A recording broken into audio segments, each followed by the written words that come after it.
iPhone 13 on us for every customer. Current, new, everyone. To show the love.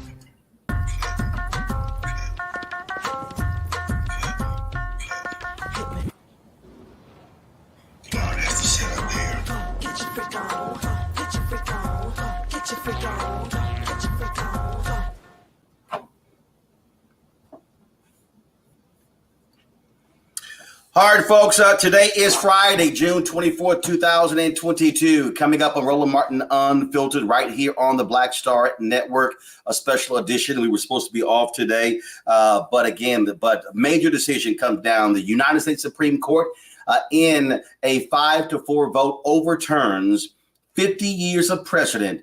Roe v. Wade is no more. We will break this down with an expert panel of guests. Our panel is here as well. Already, Republican attorney generals are moving to affirm the Supreme Court's decision. So as of right now, abortion is illegal in 6 states in this country. Again, we'll break it all down. What does it mean for African Americans?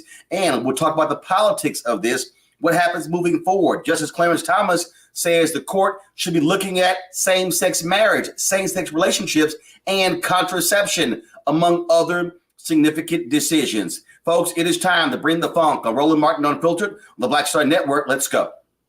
He's got it. Whatever the biz, he's on it. Whatever it is, he's got the scoop, the fact, the find.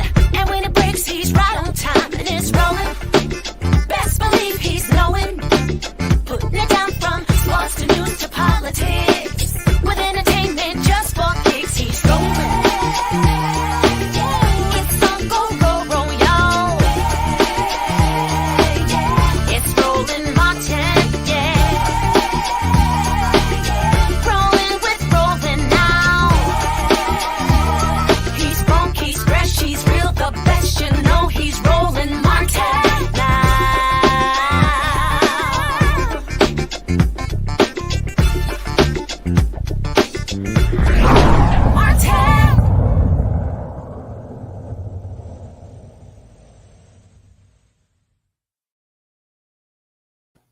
Folks, protests are literally happening all across America as we speak as a result of today's Supreme Court decision, a 5-4 vote outlawing Roe v. Wade in America, meaning a woman does not have a constitutional right to abortion. The Supreme Court, of course, ruled this in 1973. It has been the law of the land. Numerous Supreme Court justices appear before the U.S. Senate at the confirmations hearing and talked about stare decisis, saying that look, the law is the law. It is precedent, but it is abundantly clear that it's not the case. It was a 5-4 decision.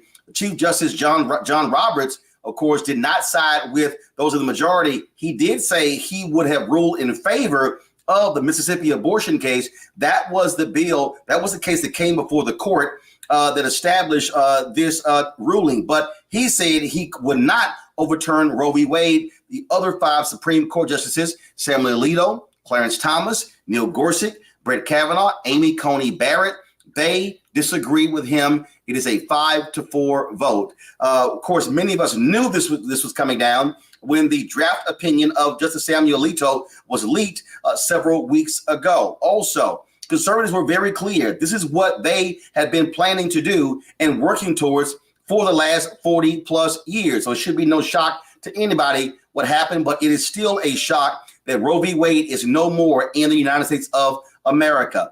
Let's go to our panel. Let's break this thing down. We got lots of folks on today's show. Representative Nikema Williams joins us. She, of course, Congresswoman from Georgia. We have Pilar Whitaker, Counsel, Economic Justice Project, and the Lawyers Committee for Civil Rights Under Law. The Lawyers Committee brief was cited twice in the dissent. And Pilar worked on that particular brief. Also, Melanie Campbell, she's president and CEO of the National Coalition on Black Civic Participation, also convener of the Black Women's Roundtable. Ianthe Metzger is director of state media campaigns for Planned Parenthood Federation of America.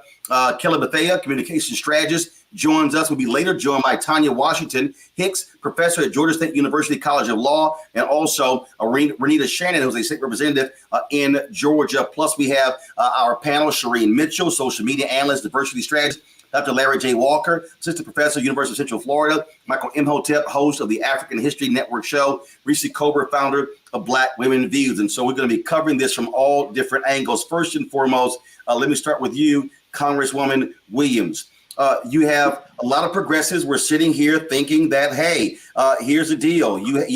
Democrats had the votes. They had the power. They could have actually codified Roe v. Wade, making it law, but they didn't. They left it up to the Supreme Court thinking, hey, precedent is precedent. The conservatives on the Supreme Court made clear today They can change whatever they want because they hold the power. The 9 most powerful people in America, 5 of them showed it today. So, Roland, first of all, thank you for covering this issue. As you can see, I'm not in the best place for this interview or this conversation, but it's all good and so important that I was going to call in from wherever I was. I just left a group of people that have rallied at Union Station in D.C. I was at the Supreme Court earlier today with other members of Congress because this is a critical issue right now. And I think people are just realizing how critical it is, and all of the things that we said could happen are happening right now.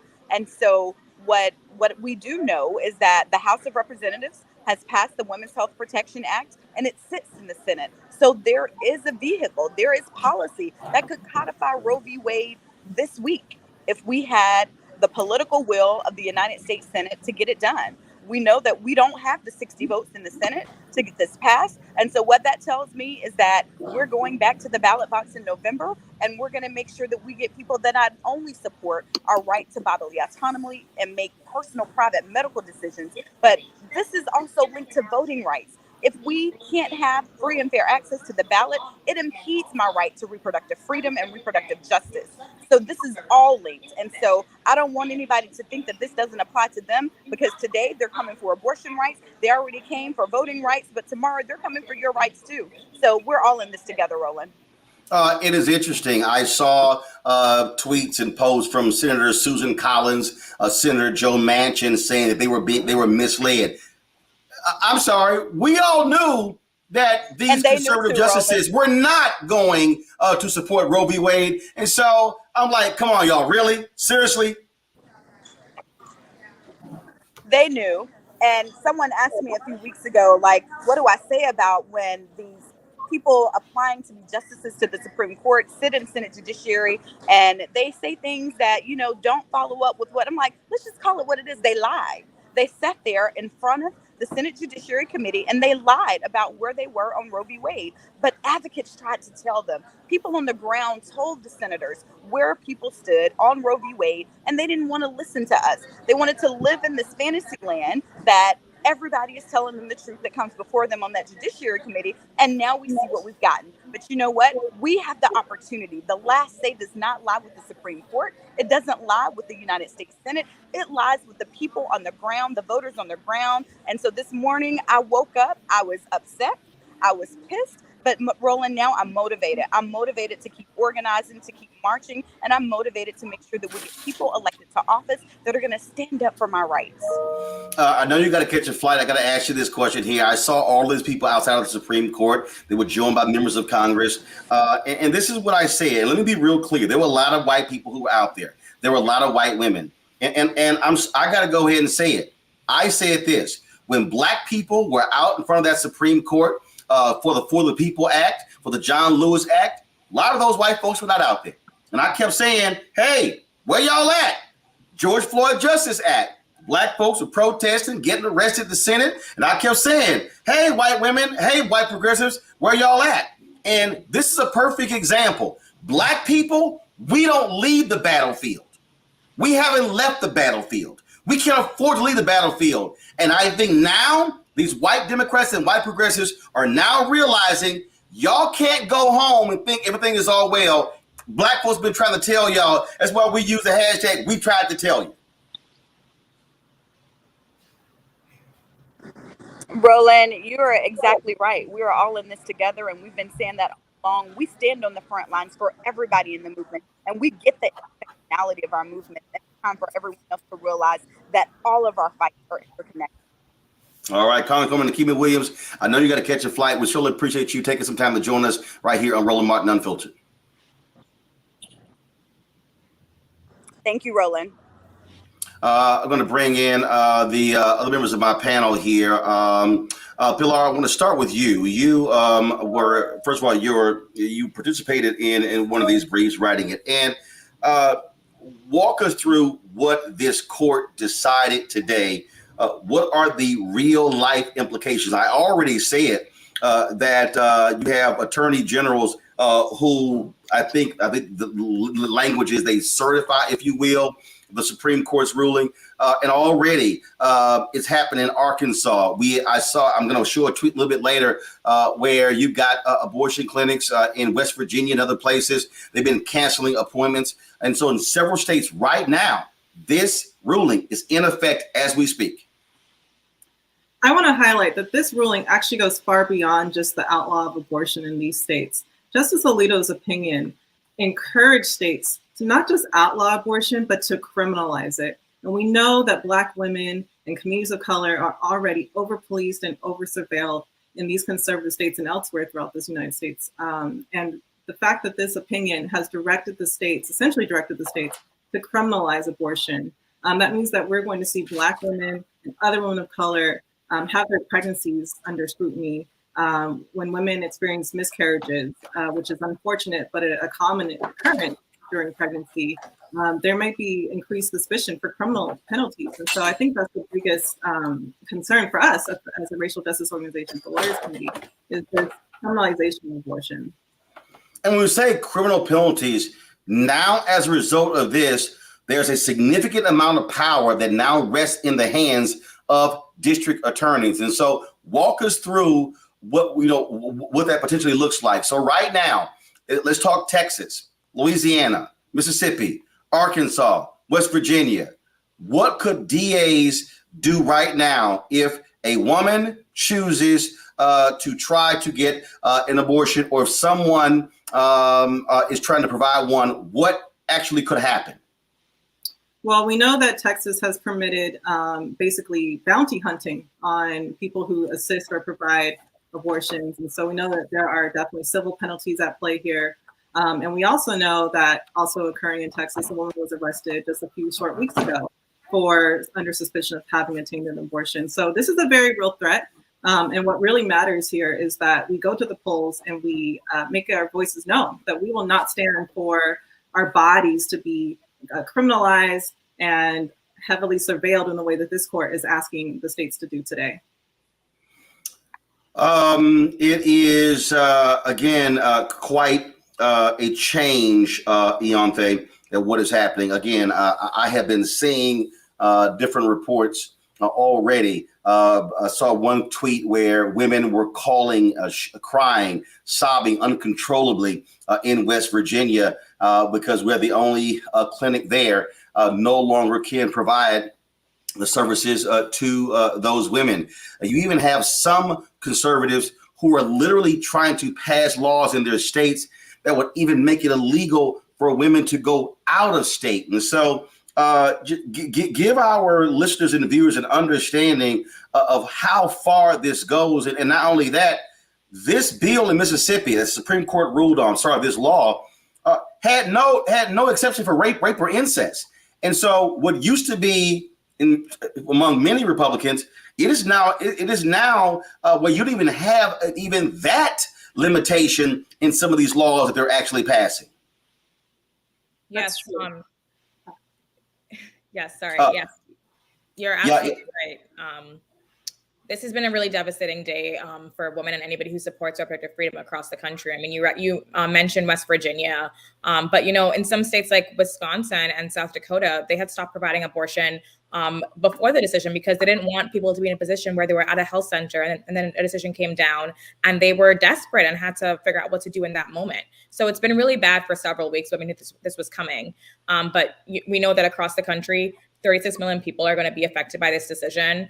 People in the majority of the Midwest and southern states who already have the hardest time getting care. There's going to be Black people, Indigenous people, Latino people who have long always been discriminated against in the healthcare system. And now they're going to be desperate. They're going to have to be either carry a pregnancy to term that they cannot support, or seek healthcare outside the traditional medical system. And so it's a really, really devastating time. And I don't think that people fully understand what this means, because states that will still have abortion access cannot absorb the other states that will not. And it's going to be a really, really, this is a healthcare crisis, which is what we need to call it. And it's really devastating already. And it's been swift to see states already move to ban abortion within the first hours of this decision coming down. Melanie, it's been really interesting as I have looked at different folks commenting on this. And what we're seeing, there were a number of people. I saw Neil Cattell, who was Solicitor General under Obama, who wrote a column in the New York Times saying liberals should support Neil Gorsuch. And I tweeted, and he was retweeting all of these things today, lamenting this decision. And I sent him a tweet. I'm like, do you now, frankly, apologize for what you wrote? He even introduced Neil Gorsuch at his confirmation hearings. I remember Kathleen Parker writes in the Washington Post, hey, folks, calm down. There's not going to be any change, no difference if Trump wins over Hillary Clinton. Trump appointed 3 of these conservative Supreme Court justices. And so I think people are now realizing those of us, vote like you, vote like me, we tried to tell America. We tried to say, hey, we know what states' rights supporters look like. And now people are now realizing we were right. And they should have listened to Black people. Yeah, Roland, we were out there in the streets, trying to connect the dots for folks, trying to get, multiracial coalitions together, because at the end of the day, really, this started with what happened in 2016. A lot of folks I know, say they're grieving. I won't say I'm grieving. I'm mad as hell because we didn't have to be here today. Right. But the reality is, in 2016, when folks voted for Trump over Hillary Clinton, this was set in motion. This was set in motion. And so here we are in this situation that we find ourselves in. And those same people are going to, and Clarence Thomas's, what he wrote in his in the decision is saying, let's go for getting rid of contraception, sodomy laws. They're coming for it, right? And so we're in a moment where there's this opportunity with the way people vote, right? And I'm not blaming all white women, but white women voted for Trump twice. 53% in 2016. And 55 in 2020. And so here we are. Elections have consequences. Yeah. So what I'm hopeful is that young people will stand up and push back, because those old men sitting on that Supreme Court and that one white woman that decided that we knew what she was going to do before she got on the bench.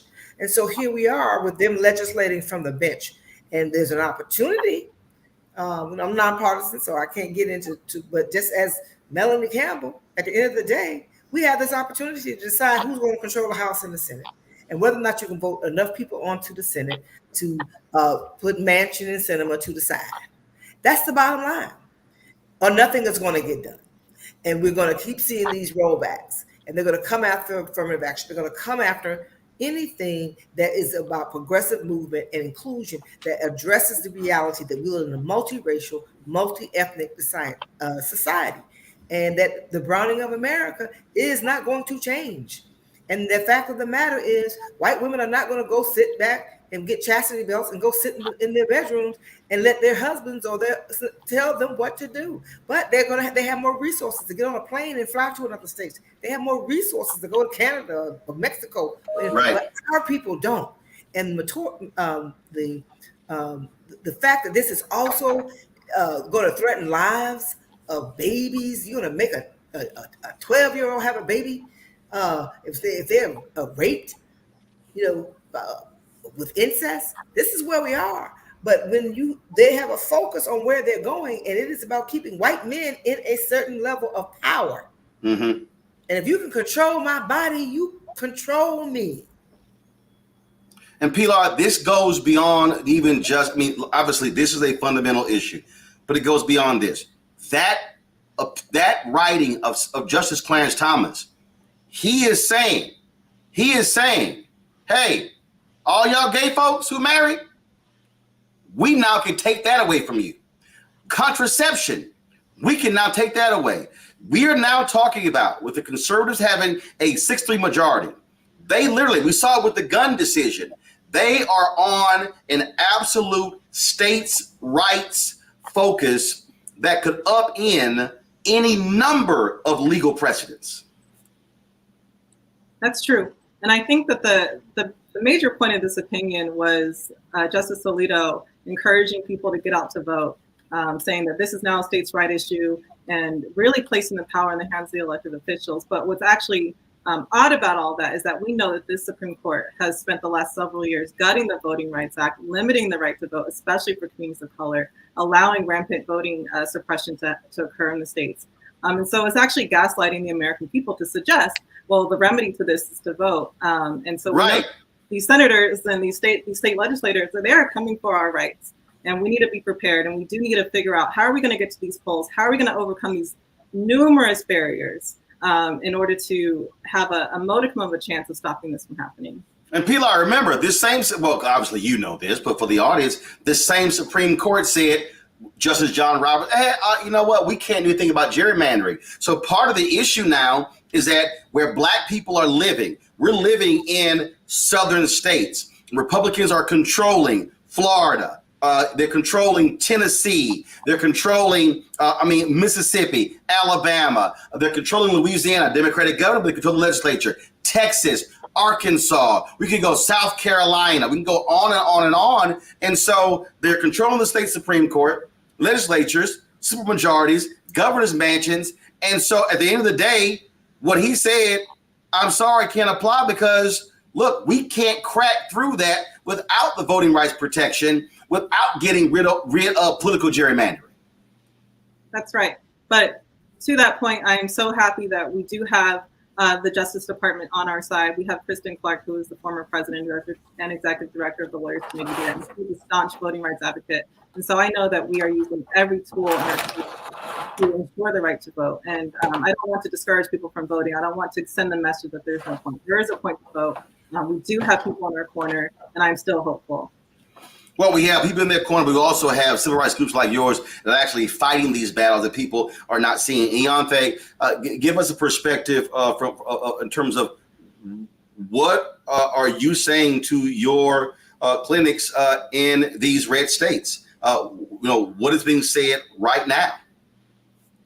Yes. Well, our health centers in these states are in a really difficult position. They have to decide what the risk is and there's a risk to their patients, but to their providers who can face criminal penalties or jail time for violating these laws, and to their staff as well. So these are some really big decisions, and they've been forced into this position because of these anti-abortion lawmakers who are against the values of the majority of people in these states. And so can I ask you, hold on one second, because I want you to clarify something. When you said they face the risk, so here's the question. If there's a plan, if you have a Planned Parenthood clinic in Arkansas, and the Attorney General has already certified this decision based upon their previous laws, can Planned Parenthood actually perform abortions? And if they do, are they risking being arrested, or is it outlawed? So again, let's just for people to be clear in terms of what we're now dealing with. Yes. So in a state where the attorney general or the governor has already declared or certified a trigger ban, abortion is outlawed. We are not providing abortion. But in a state like Arizona, for example, where there is a pre-row ban on the books that could be enforced but has not officially been enforced yet, our clinics there are not providing either, even though they technically could because of the risk assessment. So it really depends on the state and the landscape there. But in states where we have had very definitive rulings and certifications from state lawmakers, we are not providing. And so, Pilar, I'm looking here at this New York Times story right here, and it says that right now, abortion is banned in at least 9 states. And it said with trigger bans and several more set to take effect in the coming days. Yes. So these trigger bans have been in place for several months, if not years, in some instances. They have been planning for this, and they were ready for this moment. And that's something I would like to emphasize to people. They have been playing the long game. And unfortunately, on the side of some of the progressive sides, we didn't take it seriously enough. They have been planning for this moment. They have been preparing for this moment. Something to note, Mississippi, when they initially filed this lawsuit, they did not ask that the court overturn Roe versus Wade. They simply asked that the court enforce their 15-week abortion ban, which would have been devastating, but certainly nowhere near what we're seeing today. So really, the Supreme Court was waiting for a case. So what you're saying right there is that this Supreme Court went further than this Mississippi law. This court chose to ban, to get rid of Roe v. Wade. This court chose to ban or to overturn Roe v. Wade. That's correct. They were not asked to do so. The question presented by Mississippi was whether or not it was lawful to outlaw abortion pre-viability, which was the existing standard. You could get an abortion up until viability, which was about 24 weeks. And then during their briefing, when they saw that the court had kind of turned in their favor, they switched the question or they started making much more extreme arguments. The court did not call them out on that, and they just went with it as if it was part of the course. And so this was a very unusual case in the sense that the court went far beyond what was even presented in the initial lawsuit. I want to bring in Kelly Bethea here because I want to ask her about this along with Melanie Campbell. So Kelly, and I'm looking at this tweet here from Ronald Brownstein, of course, who is a journalist with The Atlantic. He says this here: the growing sense among D activists is that the party's leaders aren't fully facing the challenge. The November-centric thinking and business as usual approach of the D party's septuagenarian and octogenarian leaders who have seemingly little to say about the crisis facing the party. That really is what we're looking at right here, Kelly, because at the end of the day, to respond to this decision, it is going to require a robust response from Democratic leaders. And yes, you've seen tweets and videos today, but this is one of those moments that they're going to have to figure out: how do you marshal the forces? How do you reach those voters? How do you talk to those young voters? How do you rebuild an Obama coalition? Because they are facing a significant red wave in November that can only be stopped if you have maximum turnout. And that's my biggest fear with this, right? Because right now what we're seeing is kind of par for the course for the Democratic Party, at least the powers that be in the Democratic Party. When something massive happens, you basically throw a temper tantrum on the news and in your press releases and any type of exposure that you're going to get. And then when the noise dies down, so does your cause. And we cannot afford to do that right now, because the way that I read this case, it goes beyond just the right to abortion. This is about your right to privacy. This is about your right under substantive due process, which is basically the essence of the Constitution, the rights that aren't necessarily stated explicitly in the Constitution, but are still enforced by the Constitution by way of how the Constitution was written, by way of between the Bill of Rights and the amendments, right?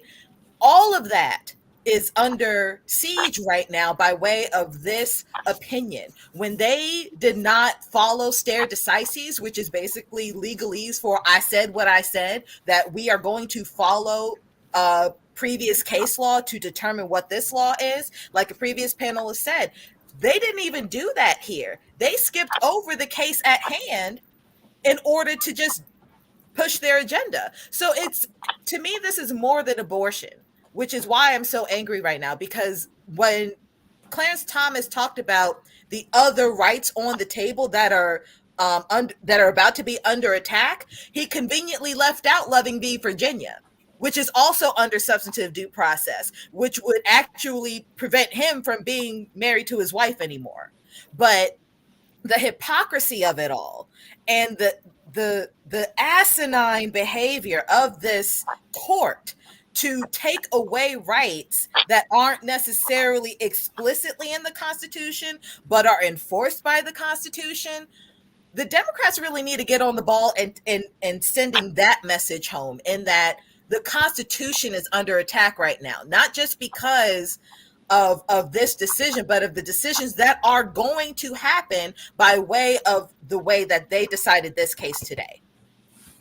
Melanie, that particular point there in terms of what we are facing, first and foremost, people had an opportunity to brace themselves for this day when that draft by Samuel Alito was leaked several weeks ago. And so I saw this comment from Congressman Jim Clyburn, who's called today somewhat anticlimactic, but the reality is it is still shocking and stunning, overturning, again, nearly 50 years of Supreme Court precedent.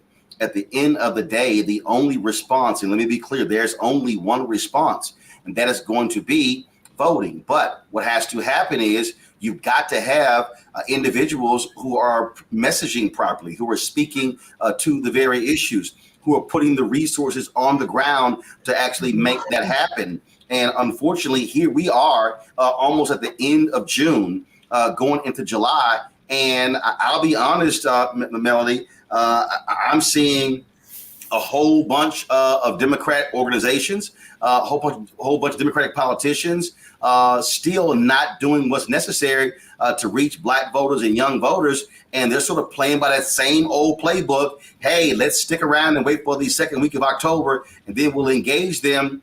That's going to be a problem come election day. Yes, Roland, and it's too quiet. And I think what happened today, hopefully, will wake people up.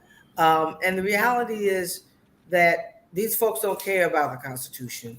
They have those who are on the side of this are the same people who support Donald Trump, who are the same people who support voting rights being repressed. Because at the end of the day, they'd rather have a authoritarian state.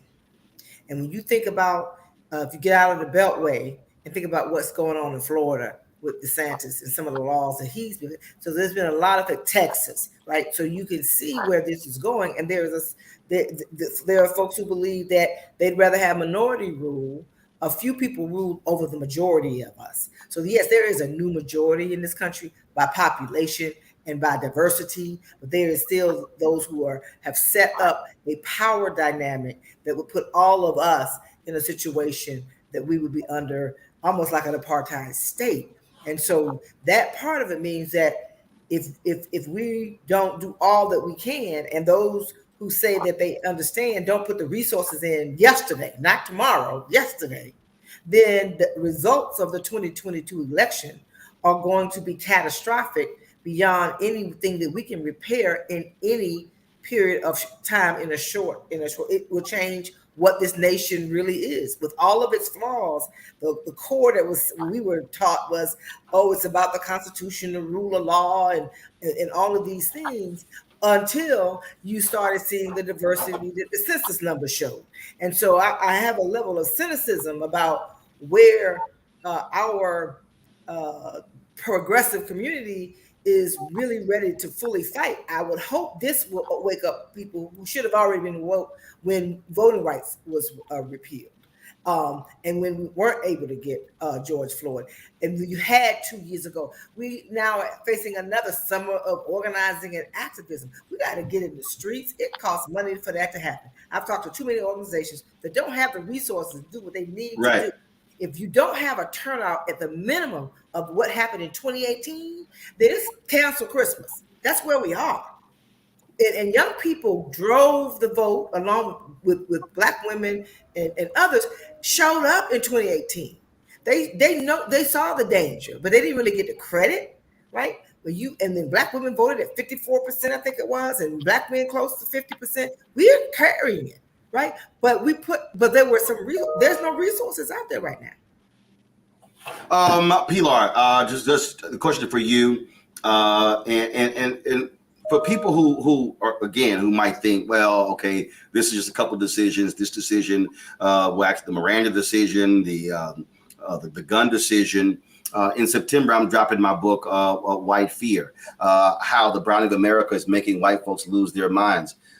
People need to understand what we're facing right now. What we're talking about even goes beyond this case here.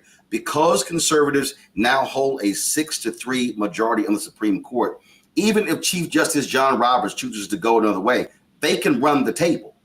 They can literally, and what we're seeing is not just the Supreme Court. Now we're talking about if Republicans get control of the House and the Senate, what happens there? The only block, if you will, is Biden with veto power. But then we're talking about the state legislatures. Now we're seeing what is happening on the county commissioner level, the city council level, the school board level. And I have been saying since 2009 that, look, I said to John Avalon, I said, we're living in the beginning of white minority resistance.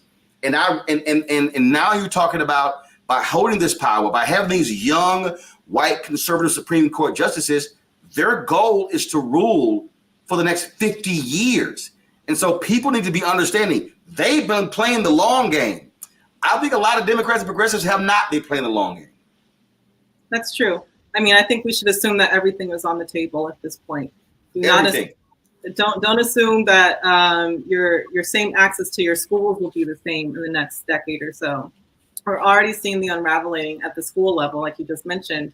They are very concerned that white students and Black students are waking up to injustices, and they're fighting very hard to ensure that this 50-year plan that they have, that there's someone to carry the torch. Obviously, it's not going to end with the current the current ruling class. These people are looking to raise the next generation, and that's how we know that this is the long game. They're playing chess. I think the progressives are playing checkers. It's very apparent, even in the messaging, even as far as how easily they grasp situations and how they flip the messaging before you even had a chance to read about it. So this is a very serious thing. Assume everything is on the table. They are not playing any games. They are trying to take us backwards, which I think is evident in Justice Alito's opinion, where he heavily relies on the opinions and thoughts of white men in the 1700s and the 1800s. I think that gives us a strong clue of what they're trying to do here. Ianthe, in terms of, look, Planned Parenthood has certainly been one of the groups that have been on the front lines, involved in advocacy. And so what's next for your organization?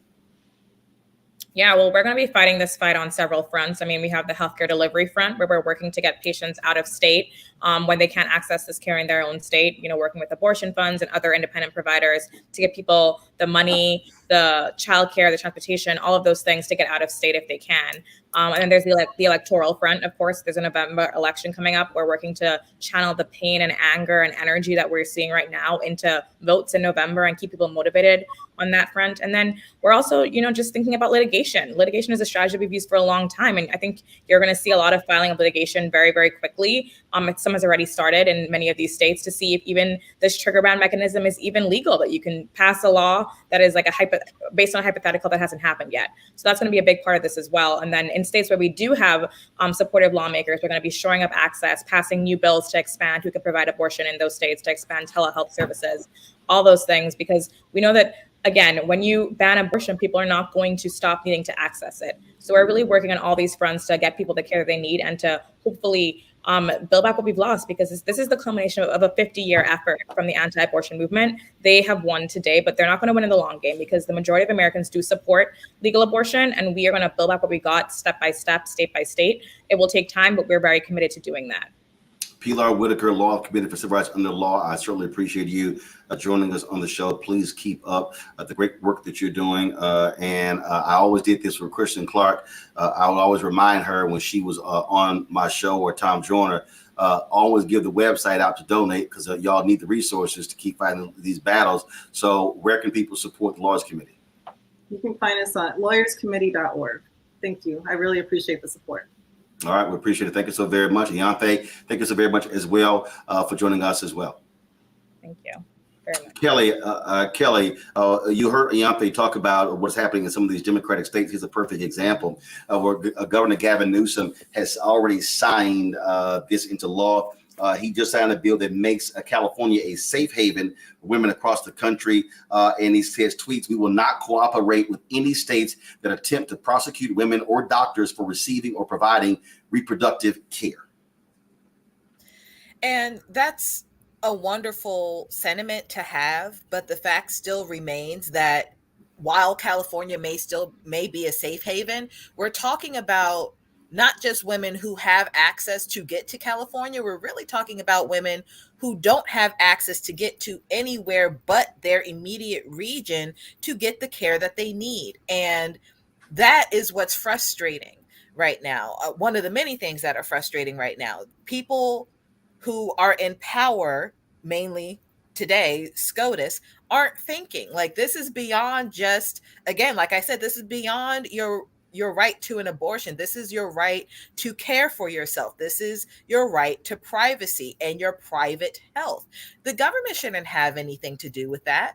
You shouldn't have anything to do with my body in this regard. You don't know what it's like. And for the evangelicals out there that I have seen across my screen and phone today, while I identify as a Christian, even if I didn't, like, your God has nothing to do with my body.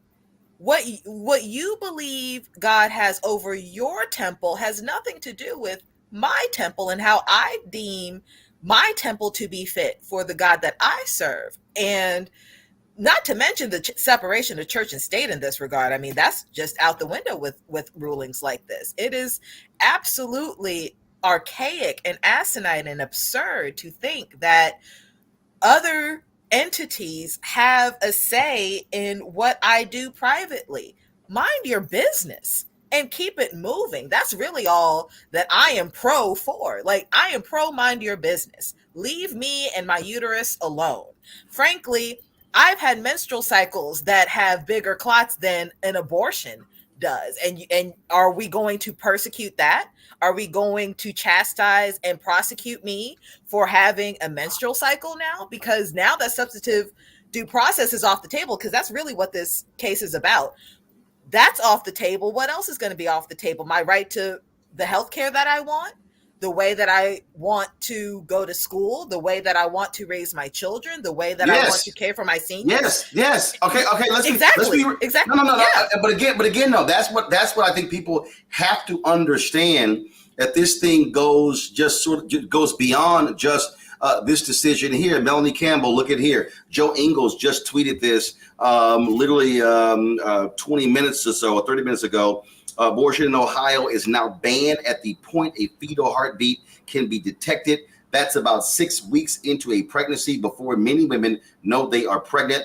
A federal court just lifted the stay put on the law passed in 2019 when Roe was still in effect. And so now, of course, that's one of the places where they have a U.S. Senate race there, where Congressman Tim Ryan is facing, of course, a Trump lover, J.D. Vance. That's a state that Donald Trump beat Hillary Clinton by 450,000 votes in 2016. He beat Joe Biden there in 2020. It's going to be happening. But again, what people have to understand, Melanie, they have to be prepared. Everything is now on the table. Right. It was different when you had Justice Anthony Kennedy, who was a conservative, but sometimes he ruled with the liberal justices, and so for that court, he was deemed a moderate. He really wasn't, but but he somewhat was. No. This case, you've got five hardcore conservatives, and you got a conservative Chief Justice John Roberts who's trying to temper that. But the bottom line is they have control. The Supreme Court, conservatives, Republicans, right now have absolute control of the highest court in the land, and whatever they now decide is law in America, unless Congress changes the laws, and that's going to require political leaders to get some guts. It's going to require Democrats to get rid of the filibuster. Because understand this, Melanie, and I got no problem saying it. If Republicans win the White House in 2024 and they control the House and the Senate, you can bet the first bill that they're going to vote on, and they will get rid of the filibuster, is a national ban on abortion. Oh, yes. This is where we are. It's within 2 years. And what happens in November of 2022 sets the table, right? And if you end up with a certain type of Republican controlling all of this, then that's why I say we are looking at an authoritarian state. Because if you have the ability, whether it's Donald Trump or Trump lookalike, that could take over the presidency, and you have control of the House and the Senate and the U.S. Supreme Court, all bets are off, right? And history can repeat itself, right? And this is where we find ourselves. And so it will take, as Bishop Barber explains us in what he does with his work. And I think it was last week. I couldn't be there, but I know it was last week with the Poor People's Campaign, if we don't find a way to come together in a collective fashion, but Black people can't carry it on our own. We can't carry this democracy on our back, right? And that's what it's been. And so we have been there for, when we're fighting for rights, it always helps others. But when it's time for us, it doesn't. And so here we are. And now, and I think young people, this is your moment, right? And those of us who are still on the battlefield are gonna keep fighting. But I'm not personally in that category of worrying about my reproductive rights in the same way, right? But my nieces are, my great nieces are, and so that's where we are about what kind of future are we allowing to unfold for our this next generation. And those who are in position, these young people who are the largest voting bloc, have to use that power. They have to own it, because if they don't, then what they're setting up for, you said it, 50 years in the making, will happen within a matter of 2. It won't be 50 years. It's going to happen in 2 years. If they're able to do where this could go, and there is no pushback. It's not about being alarmed. It's just fact. People knew this was going to happen. That's why I'm like, okay, what we're going to do? You know, the only way to combat this is what we talk about with Reverend Barber, with you all the time. The only way, you have to mobilize and organize. Yeah. That's the only way. And we got to use the summer, Roland. We got to huddle. Right? We got to have some organizing activism. Hey, Melody, I said last month, this should be Freedom Summer. This should be Freedom Summer 2022. And we got to get on, we got to do the hard work, put on our mask. I'm still believing COVID not gone, and do what we need to do, because our lives are under attack. Our very ability to be able to live and have some modicum of freedom to live in this country is under attack, because you have a group of people who believe, who never sleep, right? They never slumber. They never a lack of resources. But I still believe the half full side. We can push back, but if nothing happens in the next couple of weeks, you cannot show momentary outrage. Melanie Campbell, Kelly Bethea, I want to appreciate both of you for joining us. Look, I keep telling people, we've been saying this on this show repeatedly, what's going on, what is happening. Folk had better pay attention. We appreciate both of you joining us. Thanks a lot. Thank you. Folks, going to a commercial break right now, but I'm going to play this. The folks at Midas Touch actually put this video out again. When I hear Susan Collins and Joe Manchin just talk about, we're just so shocked by this, and keep saying, I don't know why you shocked. These folks made it clear that they were not telling the truth when they testified before the United States Senate. I believe the Constitution protects the right to privacy, and I have no reason or agenda to prejudge the issue. Roe versus Wade is an important precedent of the Supreme Court. It was decided in 1973. It has been challenged on a number of occasions, and the Supreme Court has reaffirmed the decision. When a decision is challenged and it is reaffirmed, that strengthens its value. Roe versus Wade, decided in 1973, is a precedent of the United States Supreme Court. It has been reaffirmed, so a good judge will consider it as precedent of the United States Supreme Court, worthy as treatment of precedent like any other. As a judge, it is an important precedent of the Supreme Court. By it, I mean Roe v. Wade and Planned Parenthood versus Casey. Been reaffirmed many times. Casey is precedent on precedent. I do not believe that Brett Kavanaugh will overturn. Precedents are overturned all the time. They aren't overturned all the time. He views precedent not just as a legal doctrine, but as rooted in our Constitution. Neil Gorsuch, for whom you voted, don't you think he's probably going to vote to overturn Roe versus Wade if given the chance? I actually don't. Roe is not a super precedent because calls for its overruling have never ceased, but that doesn't mean that Roe should be overruled.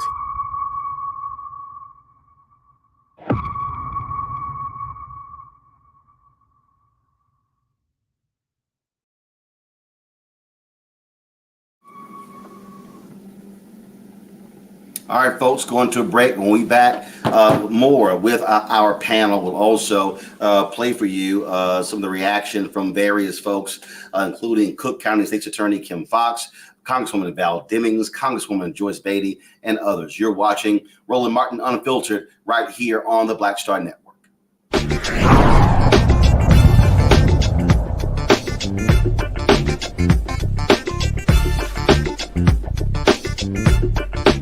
Pull up a chair, take your seat. The Black Tape with me, Dr. Greg Carr, here on the Black Star Network. Every week, we'll take a deeper dive into the world we're living in. Join the conversation only on the Black Star Network. Love our new Alexa. It's a Buick. Yeah, Alexa. Buick. Alexa. It's a Buick. It's an Alexa. It's a Buick. It's an Alexa. Coach, that's a Buick. That's an Alexa. The Buick Enclave with available Alexa built in. Verizon just gave us all a brand new iPhone 13. We've been customers for years. We got iPhone 13s too. Switched 2 minutes ago, literally right before this. iPhone 13 on us on any unlimited plan for every customer, with plans starting at just $35. All on the network more people rely on. We're all impacted by the culture, whether we know it or not. From politics to music and entertainment, it's a huge part of our lives, and we're going to talk about it every day right here on The Culture with me, Faraji Muhammad, only on the Black Star Network.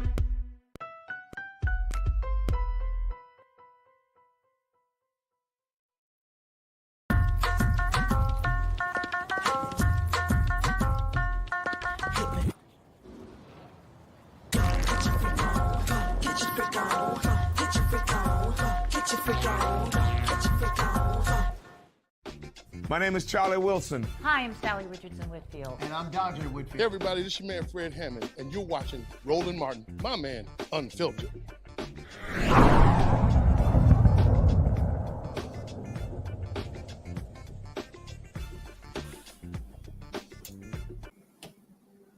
All right, folks, after the Supreme Court decision came down this morning, President Joe Biden offered these remarks.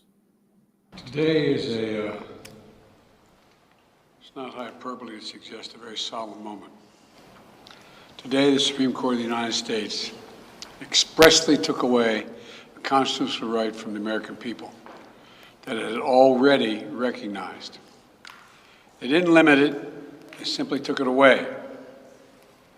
That's never been done to a right so important to so many Americans. But they did it. It's a sad day for the court and for the country. 50 years ago, Roe v. Wade was decided and has been the law of the land since then. This landmark case protected a woman's right to choose, her right to make intensely personal decisions with her doctor, free from the interference of politics. It reaffirmed basic principles of equality, that women have the power to control their own destiny, and it reinforced a fundamental right of privacy, a right of each of us to choose how to live our lives. Now, with Roe gone, let's be very clear. The health and life of women in this nation are now at risk. As chairman and ranking member of the Senate Judiciary Committee, as vice president and now as president of the United States, I've studied this case carefully. I've overseen more Supreme Court confirmations than anyone today, where this case was always discussed. I believe Roe v. Wade was the correct decision as a matter of constitutional law and application of the fundamental right to privacy and liberty in matters of family and personal autonomy. It was a decision on a complex matter, and through a careful balance between a woman's right to choose earlier in her pregnancy and the state's ability to regulate later in her pregnancy. A decision with broad national consensus that most Americans of faith and backgrounds found acceptable. that have been the law of the land for most of the lifetime of Americans today. Folks, that was President Joe Biden. Vice President Kamala Harris, she also went before the cameras and addressed this particular ruling. This opinion also says, when you read it, that abortion is not deeply rooted in our nation's history. They offer that in the opinion as a foundation for the decision they rendered today. In holding that it is not deeply rooted in our history, today's decision on that theory then calls into question other rights that we thought were settled, such as the right to use birth control, the right to same-sex marriage, the right to interracial marriage. The great aspiration of our nation has been to expand freedom. But the expansion of freedom clearly is not inevitable. It is not something that just happens. Not unless we defend our most fundamental principles. Not unless we elect leaders who stand up for those principles. The strength of our nation has always been that we move forward. Today, I invite all people to stand together in defense of one of the most fundamental ideals and principles that for generations, for centuries, I believe we had held dear, which is that fundamental principle about the importance of liberty. All right, folks, let's bring up my panel. Reese Colbert, Black Women Views, Michael Imhotep, the African History Network show. Dr. Larry J. Walker, he is assistant professor at the University of Central Florida. Shireen Mitchell, she is social media analyst and diversity strategist. We also have State Representative Renita Shannon of Georgia. Reese, I want to start with you. Are Democrats truly prepared for this fight? No. However, I want to start by saying, fuck the Supreme Court. And fuck Republicans and fuck Republican voters, because I know we're going to get into Democratic strategy and their lack of preparation and even the lack of zeal they seem to have to face this challenge and mobilize the voters and shake people out of their slumber, their apathy, their disillusionment, their whatever the hell, and really meet the moment. But the people that brought us here are Republicans who have been relentless and disciplined for 5 decades to get us to the point where women are no longer full citizens in this country, point blank in the period. And the reason why this is just getting a shoulder shrug across much of the nation is because this country doesn't give a damn about women. They don't give a damn about babies. They don't give a damn about children.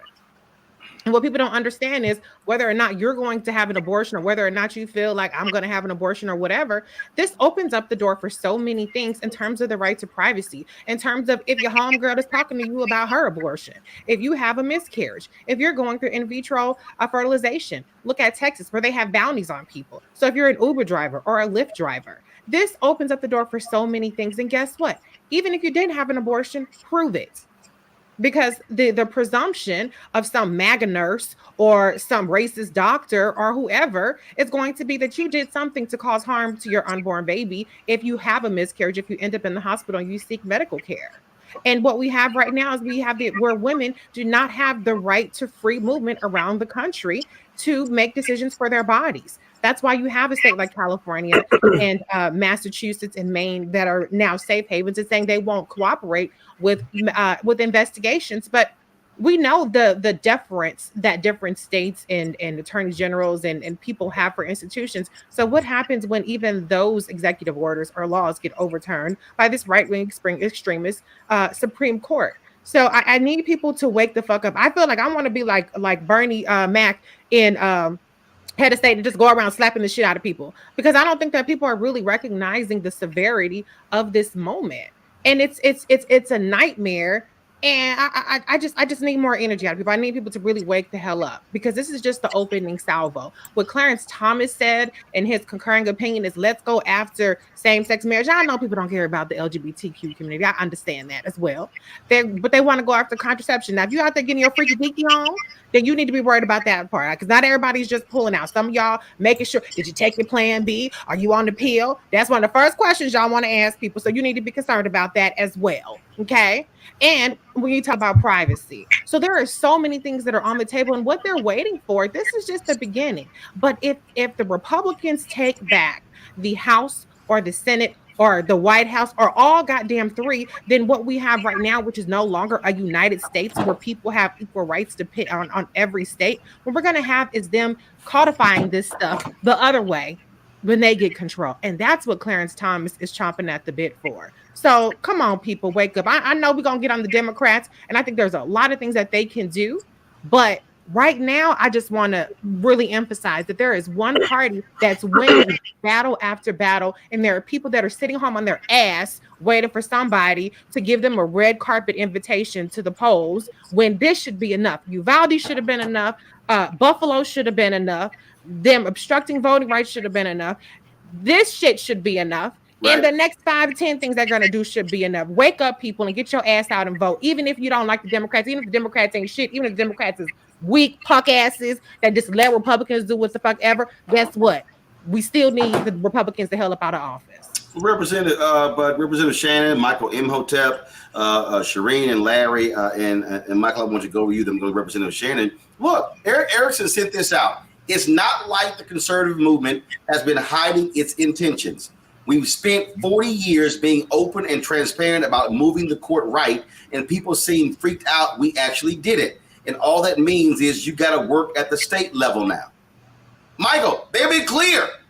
Yes. They made it clear we want all of the power, and when we get it, this is what we're going to do. Mm-hmm. And not only have they been clear, Roland, Donald Trump was very clear in 2016 when he ran. And this is what I warned my listeners on the African History Network show, 9:10 a.m. WFDF here in Detroit, day after day. This is what I warned them about. Donald Trump said he would only nominate Supreme Court justices who would overturn Roe versus Wade. He said it. And not only that, if we look at Trump, who I loathe and abhor, okay, but everything that Donald Trump did, either legally or illegally, pretty much he told you he was going to do it before he did it.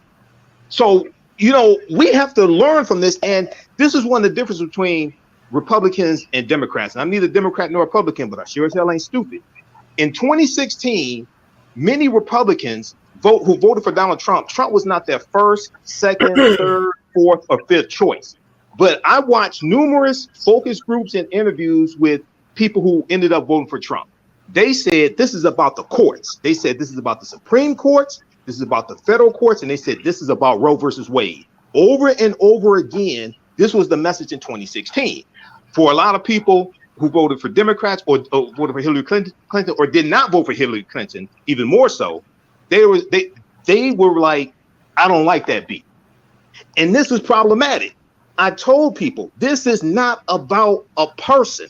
This is about the trajectory of this country for the next 25 or 30 years. And it's only in probably 2020 election that more people who vote Democrats started realizing, oh, you know what? We got to focus on the Supreme Court. Oh, you know what? We got to focus on the federal bench. After Donald Trump ran a Boston and got 226 federal judges elected, and it's a lifetime appointment, and these are many judges who were on a list that was submitted to him from the Federalist Society and the Heritage Foundation. So we got to learn from this and understand long-range planning and also understand history as well. So, brother, this right here should be a wake-up call for everybody. Representative Shannon, the thing that, again, anybody who's watched this show since we launched on September 4th, 2018, if they watch my News One Now daily morning show, if they watch Washington Watch, we launched in September of 2009. We have been walking this thing through, trying to get people to understand and connecting the dots. And what you saw in 2016, you saw people who were looking for the perfect candidate, pissed off because Bernie lost to Hillary Clinton. So damn Hillary Clinton. Matter of fact, I was looking at some tweets of some folks who were complaining today, but then others were pulling up their tweets from 2016 saying how happy they were not voting for Hillary Clinton. Today's decision, the Miranda decision, the gun decision are perfect examples of what happens when you're sitting around hoping for the perfect candidate to come along, and then, as Reese might say, you fuck around and find out. Yeah, but this is not about waiting for the perfect candidate to come along, because, I'm somebody who's never underestimated Republicans, ever. And I would argue that we can go before 2016 to look at how Republicans operate and the agendas that they have been on. Look at when the Supreme Court gutted voting rights. I mean, they have been telling us that this is what they wanted to do, and these people are relentless. And so I think what Democrats have got to understand is they have got to become relentless, and they have got to be willing to do what it takes to win. Republicans, whether they're in the minority or the majority, they still get their agenda done. Why? Because they wake up every single day thinking about how to get their agenda done. And we still have the case that Democratic leadership is spending more time fighting progressives than they will Republicans. Put that energy into fighting these people. We're still hearing, I think we can work with them. We can use our relationships. No, all of these people operate like Trump. Whether they look like Trump, whether they sound like Trump, they are going to vote this agenda and they're going to move it forward. We still have the president today saying that, he's not sure about adding more justices to the court. We still never got a full-throated endorsement to overturn the filibuster. It's not too late. I would argue that what loses elections is not advancing the agenda that you ran on, and it's not too late. Well, on that particular point there, Shireen, when it's not too late, again, I mean, I'm sitting, here's the deal. I'm looking at Manchin's comments, I'm looking at Sinema's comments, and I'm like, you do know y'all can actually pass and make Roe v. Wade the law right now. No, exactly. And I think the part about this I think people are not understanding is that they didn't just go backwards in time. They went back to antebellum laws, right? The first state that Alito is referencing as precedent is Missouri in 1825.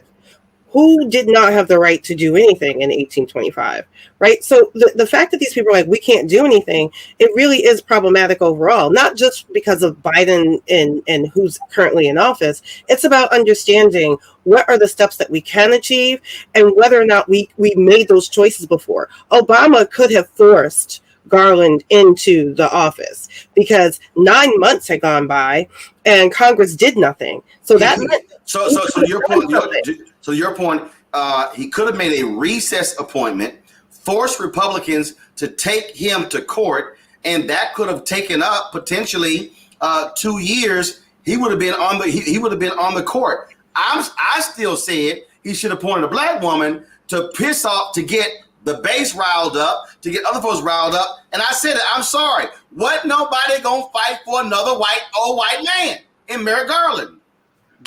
And you got to throw on, I know folks hail Ruth Bader Ginsburg, but she screwed up. She should have retired when Democrats had the majority in the Senate, but no, she wanted to wait around because she assumed Hillary Clinton was going to win and she wanted a female president to replace her. Well, we saw what happened. She dies 2 months before the election, and they confirm 2 months before the election in 2020. They confirm Amy Coney Barrett. Boom, 6-3 majority. Exactly. And the other piece about this is that when we talk about precedent, when we talk about laws, we're not owning up to the fact that people are making up laws as we go. As we talked about this conversation about the school boards, one of the things that the school boards are doing, is pushing parents' rights. That actually takes autonomy away from children. So now you're telling women they don't have any rights about what's happening to their body, but we're also moving right along to the other part of that where the children are now born and we're going to take the rights away from them too. So we are not speaking about things that can't be changed. We need to say them in a way that people understand. It's not just taking away your autonomy or a woman's autonomy, it's taking away children's autonomy. That a parent would have more autonomy over a child, even if that parent is the abuser. Sorry about that, y'all. And let me say this here, Larry, that's important for us to understand. All y'all men, your ass, if they are forcing women, if women are choosing not to have the children, Get ready to pay child support. And understand, and this is the one that for me, again, shows you how crazy these people are. No exceptions for rape or incest. That means that if a woman gets raped, these Republicans are forcing her to have the baby. Mm-hmm. Yeah, Roland, this is a dark day in United States history, but it's not surprising. And you talked about, we tried to tell you, and we have for a very long time, and no one's listened to Black folks, and here we are. You mentioned in a previous segment in 2016 about the majority of white women voting for Donald Trump and not Hillary Clinton. But it is also incumbent on men to take a stand to make sure we're registered to vote, that we get other people registered to vote, particularly Black men, because this ruling is disproportionately going to impact Black women. So we should be clear about that. The Supreme Court is sending a clear message is that they want to create a caste system in the United States. The other thing I want to keep in mind, Roland, I just talked about 2016, but I want to go back a little further than that in terms of Republicans, in terms of their actions, in terms of what they plan to do for this country. Let's go back to 1990s and the contract with America with the Gingrich Revolution. I think we need to go back, like I said, to that period of time in terms of what the messages the Republicans were clearly sending once they took the House back in terms of where we are today. Because for me, that kind of was essentially a seismic shift in what happens politically in the United States. And so here we are in 2022. But once again, like I said, you mentioned it's important for men to really step their game up. And like I said, get out, make sure people are registered to vote, make sure we're protecting Black women, because we talk about these safe havens and obviously Washington State, California, Oregon, et cetera.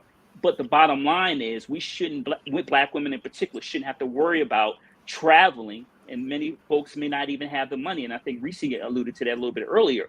But we should be in a position in what we describe as a democracy where people have to travel tens of hundreds of miles just because they should have the right to make a decision about what they do about their bodies. So once again, it is incumbent on Black men to make sure we're out registering to vote, and we're fighting with Black women side by side to make sure we fight, to make sure we do something about not only the Supreme Court, but ensure that we get the members of the House and Senate to step up and do something about this. Let me go to a break. We come back. I want to talk more about the what's next part because it's real easy to focus on the outrage and folks showing up at the Supreme Court. But the question is, what's next? We'll break that down. You're watching Roland Martin Unfiltered right here on the Black Star Network.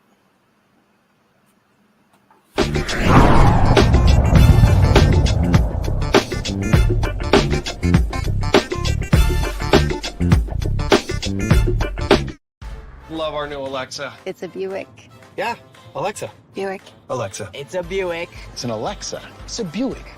It's an Alexa. Coach, that's a Buick. That's an Alexa. The Buick Enclave with available Alexa built-in. Verizon just gave us all a brand new iPhone 13. We've been customers for years. I thought new phones were for new customers. We got iPhone 13s too, switched to Verizon 2 minutes ago. Ours were busted, and we still got a shiny new one. Check it out. So wait, everybody gets the same great deal. I think that's the point. iPhone 13 on us for every customer. Current, new, everyone. On any unlimited plan, starting at just $35. All on the network more people rely on. Don't you think it's time to get wealthy? I'm Deborah Owens, America's Wealth Coach, and my new show on the Black Star Network focuses on the things your financial advisor or bank isn't telling you. So watch Get Wealthy on the Black Star Network.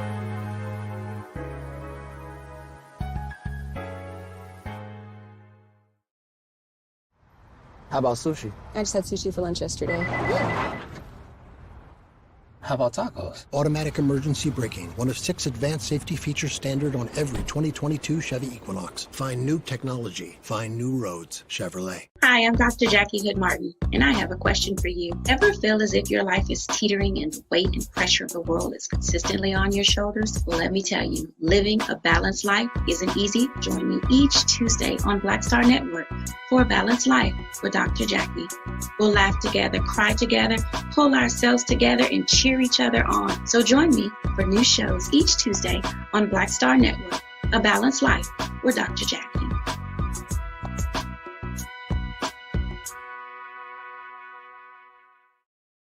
What's up, y'all? I'm Will Packer. Hello, I'm Bishop T.D. Jakes. What up, Lana Well, and you are watching Roland Martin Unfiltered.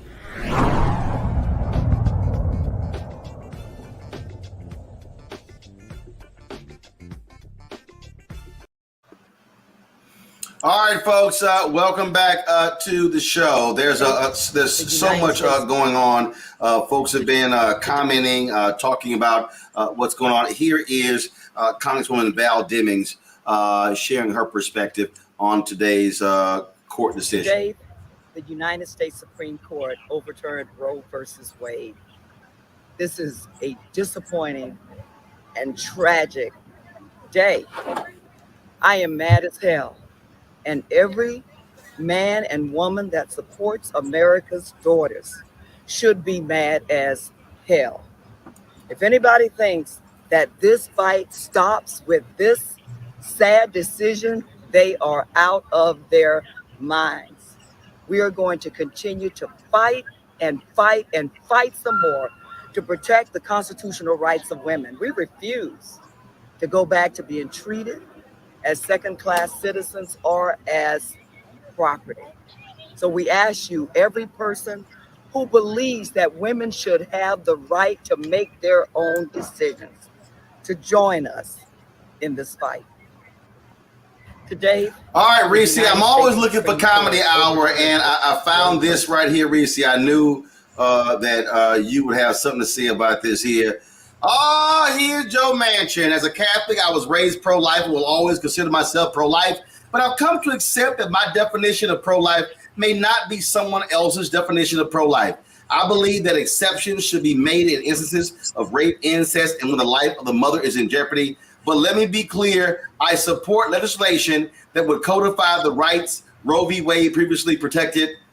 Reese, here's the laugher.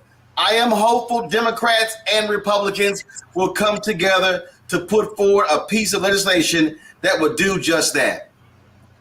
And Reese, he know damn well he couldn't get no 10 damn Republicans to vote on the John Lewis Act and all the rest. Man, go sit your punk ass down, Joe Manchin. Man, get the fuck out of here with that bullshit, Joe Manchin. I'm so tired of his punk ass gaslighting us. This motherfucker support everything under the sun except for the damn filibuster. I'm so sick of these people talking about, well, I support codifying this. Okay, well, abolish your filibuster then. How about that? Abolish the Jim Crow filibuster today. You can do that. Until then, shut the fuck up. You do not support a damn thing. You don't support voting rights. You don't support a woman's right to choose. And right now in West Virginia, they have stopped abortions at the only abortion clinic in the state. So his constituents are some of the most impacted constituents. So it's time to put your money where your mouth is or shut the hell up, because we don't want to hear it anymore. And I'm really sick of all these Democrats that sit up there and they sit on their hands. But then the media regurgitates what they say as though, well, they do support it. No, you don't. No, you don't. Same for cinema. And I have to say I am disappointed that there haven't been more calls for abolishing the filibuster. I'm not surprised. But what else is it going to take? My God, what else is it going to take? So Joe Manchin, step the fuck aside. Cinema, step the fuck aside. And look, if you're not going to call for the filibuster to be abolished, at least let the American people know. Get us 2 or 3 more seats in the Senate. I know people don't want to hear that shit. I don't even want to hear it. I'm sick of saying it because it's really actually getting disheartening to have to constantly tell people to vote for motherfuckers who ain't really, stepping up to the plate the way they need to be. But it's that or what we're facing times 10. At this point, I'm not even interested in platitudes about democracy, platitudes about institutions and rights and yada. It's about survival right now. It's about humanity. That's what's at stake here, not some notion of the United States or some notion of democracy. It's about being a citizen and a human being with autonomy in this country, point blank, period. Joe Manchin, go to hell.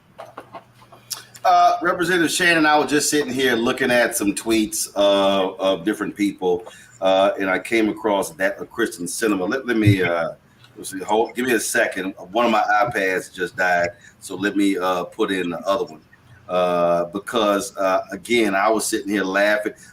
As Reese was talking, when she mentioned Cinema, I looked this up, and then of course I just had to laugh when I read it because these folk got jokes. And so let's see what she put out here. Where did I show you these tweets? So let's see here. Here we go. Here are her tweets. Let me cut to them right now.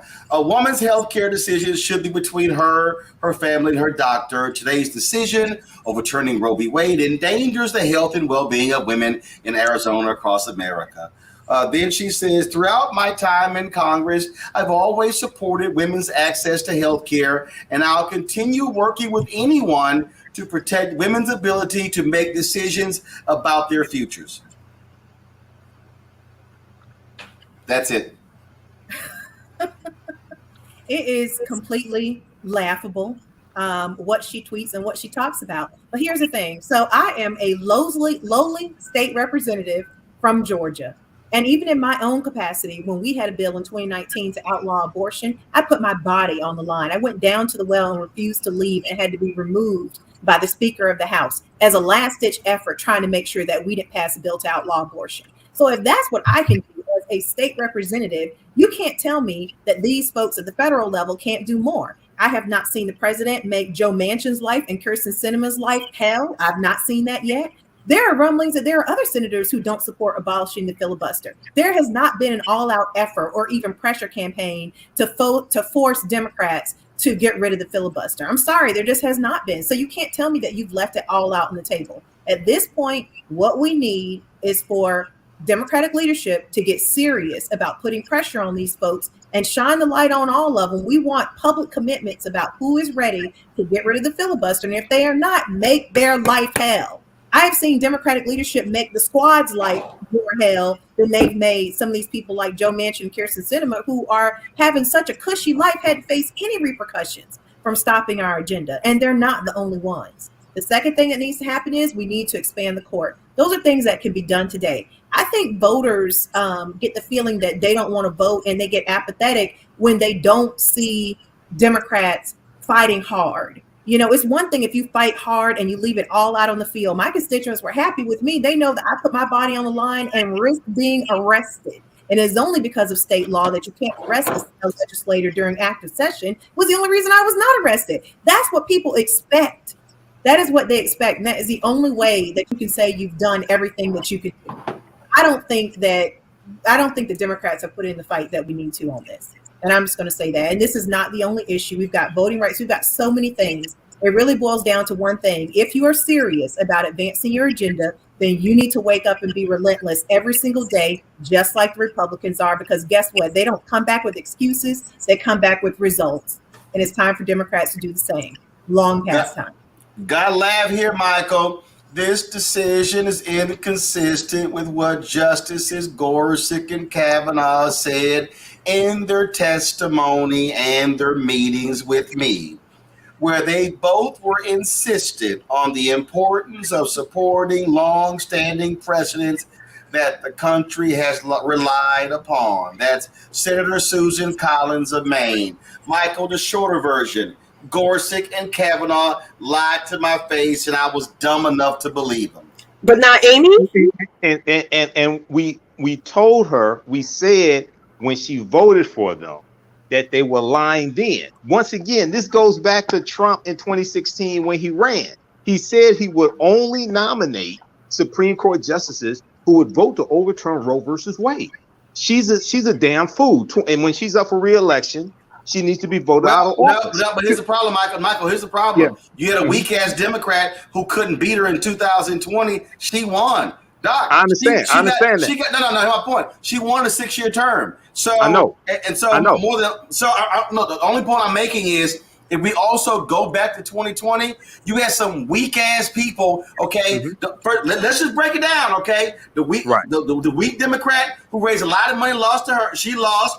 The white woman in Iowa who lost to Joni Ernst. What's that dumbass in North Carolina who decided to have an affair during the campaign? Dumbass. Okay, and then he lost all that money they gave to Amy McGrath just to get her ass kicked by McConnell. Charles Booker could have put a better fight. She raised like 30-40 million. So again, all of those perfect white candidates didn't do a damn thing last time. Well, Roland, I'm not talking about I'm not talking about voting for perfect white candidates. I'm talking about run better candidates. But we have to understand in those states that you, and also the other thing is you have to, you got to galvanize the African American vote, but you're gonna need more than that to take out a Susan Collins, because you're dealing with a statewide race. So what I'm saying is that when you have people like this, like a Susan Collins, who's stupid, like a Joe Manchin. Joe Manchin's up for re-election 2024. The politics in West Virginia, which is a red state, and Trump won West Virginia by something like 40 points, if I remember correctly, in 2016 and 2020, is different than Maine. But we have to understand that this comes down to voting and understanding what you're voting for, and understanding that we have to vote these people out of office who keep voting against our own interests. But Larry, I can't spend my time worrying about Manchin in 24 or Susan Collins in 26 when, if Democrats get off their ass, put the money on the ground, put the boots on the ground right now, Georgia, to ensure Warnock wins, making sure you defend Arizona and Mark Kelly, making sure you defend the seat in Nevada, making sure you defend the seat in New Hampshire, and go hard for Beasley, North Carolina, Barnes in Wisconsin, Fetterman in Pennsylvania, Demings in Florida. You got Booker in Kentucky. You got, of course, you can have Gary Chambers down in Louisiana. Like, literally, if you go register 100,000 black people in Louisiana, you could actually beat that fake corn pond Senator John Kennedy. And so you can look up, Larry, and Democrats could very well have 56-44, 57-43 majority in the Senate. But this slow walk that I'm seeing by the DSCC, and again, they're just playing this nice, wonderful, comfortable game. I'm seeing Democratic candidates, Val Demings' first ad coming out the doors, how she, law enforcement. You got Stacey Abrams, one of her talking about giving cops raises. Look, I get it. I get you got to appeal to a wide variety of people, but I'm just saying that ain't gonna get you turnout to win. Listen, Roland, it's time for transformational leadership, and you have to think differently. We've been talking about Roe v. Wade and how many decades it took. It could take us decades to dig ourselves out of this situation. And you're right. Democrats for too often, first of all, have taken black folks for granted. They can't slow walk this anymore. This is not a dream. This is a nightmare for millions of Americans. So they need to put the money in communities, particularly black communities, right now. And like you said, we talk about Georgia, Warnock, and Herschel Walker, my home state of Commonwealth of Pennsylvania, in terms of getting people out to vote, black folks out to vote in Pennsylvania, Philadelphia, and in the metropolitan area. But the DNC's got to put the money where we need it. And like I said, black folks are going to be worried about not only in terms of Roe v. Wade, but also in terms of issues relating to student debt, right? So there are a lot of issues in terms of the Democratic Party has to get it together, make sure their messaging is together, and when they go speak to members of the black community, give them reason to come out and vote in November. Because if they don't roll it, we're going to find ourselves in a much more dire situation than we are now. And I know for a lot of Americans, it seems bleak, right? But it can get a lot worse. And we won't be talking about 2022. It'll be more like 1822. Sure. If we don't get it together, galvanize the vote, and get folks out, and make sure people their voting rights are not being infringed on. Hey, Shireen, again, here's what I'm looking at. You might have anywhere from 300 to 400,000 black people in Louisiana next week for Essence Festival. We'll be there on Monday. I'm just saying, if you the Dems, your ass should say to your candidates, we rolling them through there. And again, you ain't got to get invited. Put on your own event. If you Tim Ryan, you should be all over the Cincinnati Music Festival that's happening in 3 weeks. I've already asked him, you doing something there? What up? See, again, I don't know what these folks are doing, but you are in a fight. Biden kept saying 2020, this is a battle for the soul of America. No, player, these folks want to rule us for 50, 100 years. And if you allow them to lock in power, you can't get out of that. And I'm telling you, I'm just sitting here going, man, what y'all gonna do? No, honestly, at the end of the day, these 2 months, May and June were the top, months for primaries. They should have been out in droves in so many other different ways as well. At the end of the day, their inactions is speaking louder than their actions, and I think that that's really important, and that's what voters are paying attention to. But I also want to point out that Susan Collins' statement does not include Amy. So did Amy lie to her, and she knew? Like, let's interrogate that. But also, I want to also make sure that we don't miss the fact that people like Manchin are Dixiecrats, and we still have Dixiecrats in this Democratic Party, and we need to address that part too. We need to hold everyone's feet to the fire, but we also need to make sure that, like, we're in the middle of primaries right now. We just had Virginia's on Tuesday in this area. I'm not seeing Democrats making any of these statements any louder than any other time before. It's like business as usual, while the most horrific things are happening from SCOTUS. Representative Shannon, again, okay, so you're elected official. Are you seeing the sense of urgency? I'm not. I'm telling you right now, and let me be clear. I can roll through the number of candidates we've had difficulties trying to get on the show. I can tell you for a fact at the DSCCC won't even respond to my advertising people. They've emailed twice. I've emailed. No response. So I'm telling you right now, as somebody who hit the ground for Ossoff and Warnock, I damn near moved to Georgia for 5 weeks during the runoff. I do not see a sense of urgency from the Democratic Party. So to your point about invitations that have been sent out that aren't returned, we still have the problem that within Democratic leadership, there's still a lot of being allergic to Black. Black voters are the majority of this party. So the party should be supporting Black candidates because Black candidates will talk about Black issues a lot of the times. And so, we still have the problem that Democrats are more worried about what Republicans will think of them. Are they being respectable in the way that they fight? Can I tell you, when I refused to leave the well, the only people who were mad at me after that were Democrats. I got nothing but complaints from colleagues saying you broke the rules. Meanwhile, Republicans were coming up to me saying, I don't agree with you, but I wish we had a fight on our side. Oh my God, Representative Shannon, you broke the rules. They were trying to break democracy. They are still mad that I broke the rules. That's the biggest thing you saw. Some bullshit rules. Right. Women's bodily autonomy. And you're upset that I realized that these people were radical and I put my body on the line.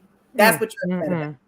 So that is the problem. They are still beholden to respectability politics and thinking that their relationships with Republicans and prioritizing bipartisanship will save the day. It will not. These people are radical. They are playing to win, and they want to control us. And that is it. Reese, you would think these folks are watching the January 6th hearings and realize how far they're willing to go. But here's what's so crazy. Earlier today, I came across this thread that somebody broke down where John Eastman, Trump's, the guy behind it, he literally was making the same argument to the GOP in 2000. Homeboy been dealing with this for 20 years. I keep trying to explain to folk, to Representative Shannon's point, they want to keep sitting here. There are rules, there are ways we do these things. Your opposition does not care about rules. They care about power. That's it. Period. Fuck the rules. Fuck the rules. When you're in power, you get to make the rules. That's what the Supreme Court is saying, right? We got the power. We got the votes, the rules, or whatever the fuck we say the rules are. We don't give a damn about precedent. We don't give a damn about what we lied and told y'all. Oh, we're going to respect precedent. Oh, the Supreme Court, it's important. They said, oh, kiss my ass. Now we got the power. You can't do shit, bitches. That's why we're going to sit up here and we're going to rip it all up. So what the Democrats should do, and again, let me start by saying Republicans ain't shit. We understand that. But as far as the Democrats, you got the power. What you gonna do with it? Chuck Schumer. I don't know how Chuck Schumer gets a free pass. To me, he's the weakest majority leader I can recall seeing. Okay, at least Harry Reid said, you know what, we're gonna get rid of the damn filibuster. No. Harry Reid was gangster. No, yeah, Harry Reid was gangster. He said, okay, how about this? We're going to change the rules on your ass. And that's what Chuck Schumer's going to need to be doing. Y'all got some files on somebody. If y'all can send a damn FBI agent down and fuck with Andrew Gillum, the Tallahassee mayor, and have a conversation with him about a damn play in Hamilton or be on these little yachts, you can't tell me these white men ain't not sitting up here congregating, plotting on some shit, doing some foul stuff. Pull out the files on them.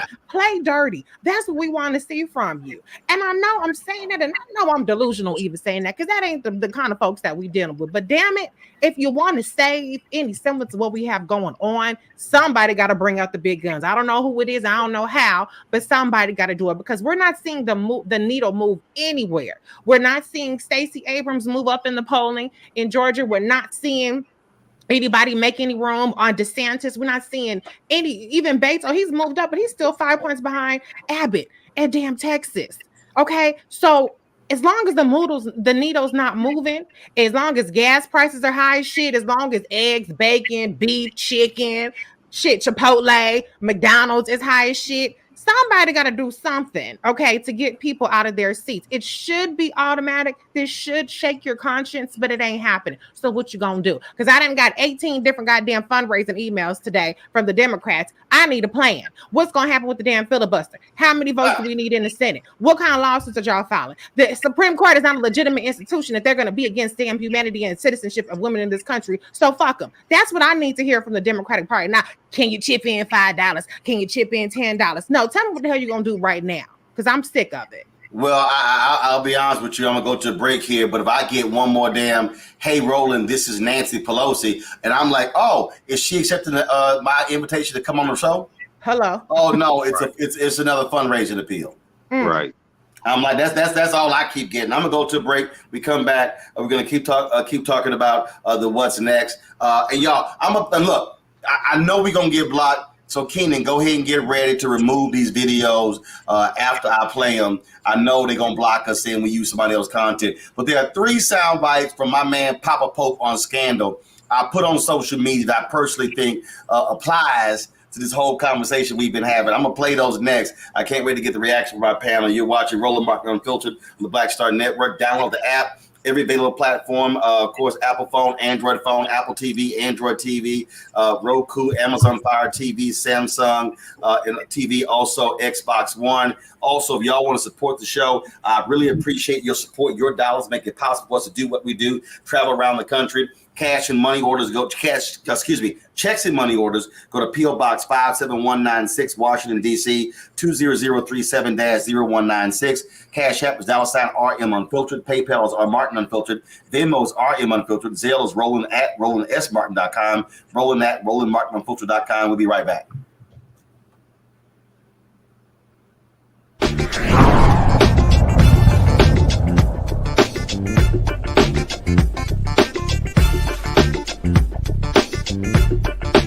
Pull up a chair, take your seat.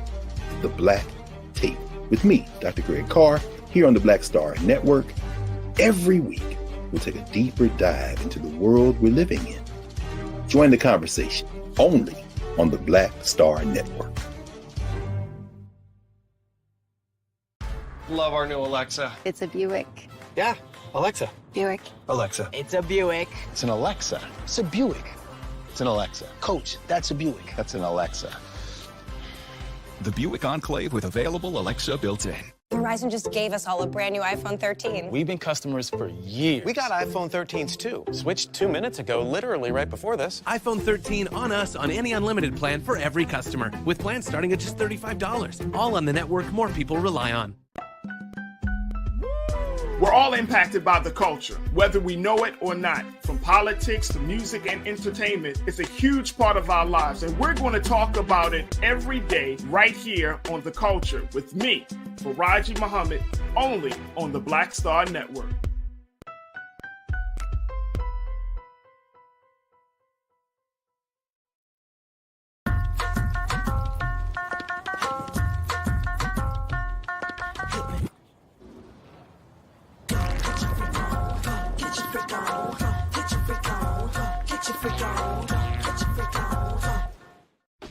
My name is Charlie Wilson. Hi, I'm Sally Richardson Whitfield. And I'm Dante Whitfield. Hey everybody, this is your man Fred Hammond, and you're watching Roland Martin, my man, Unfiltered.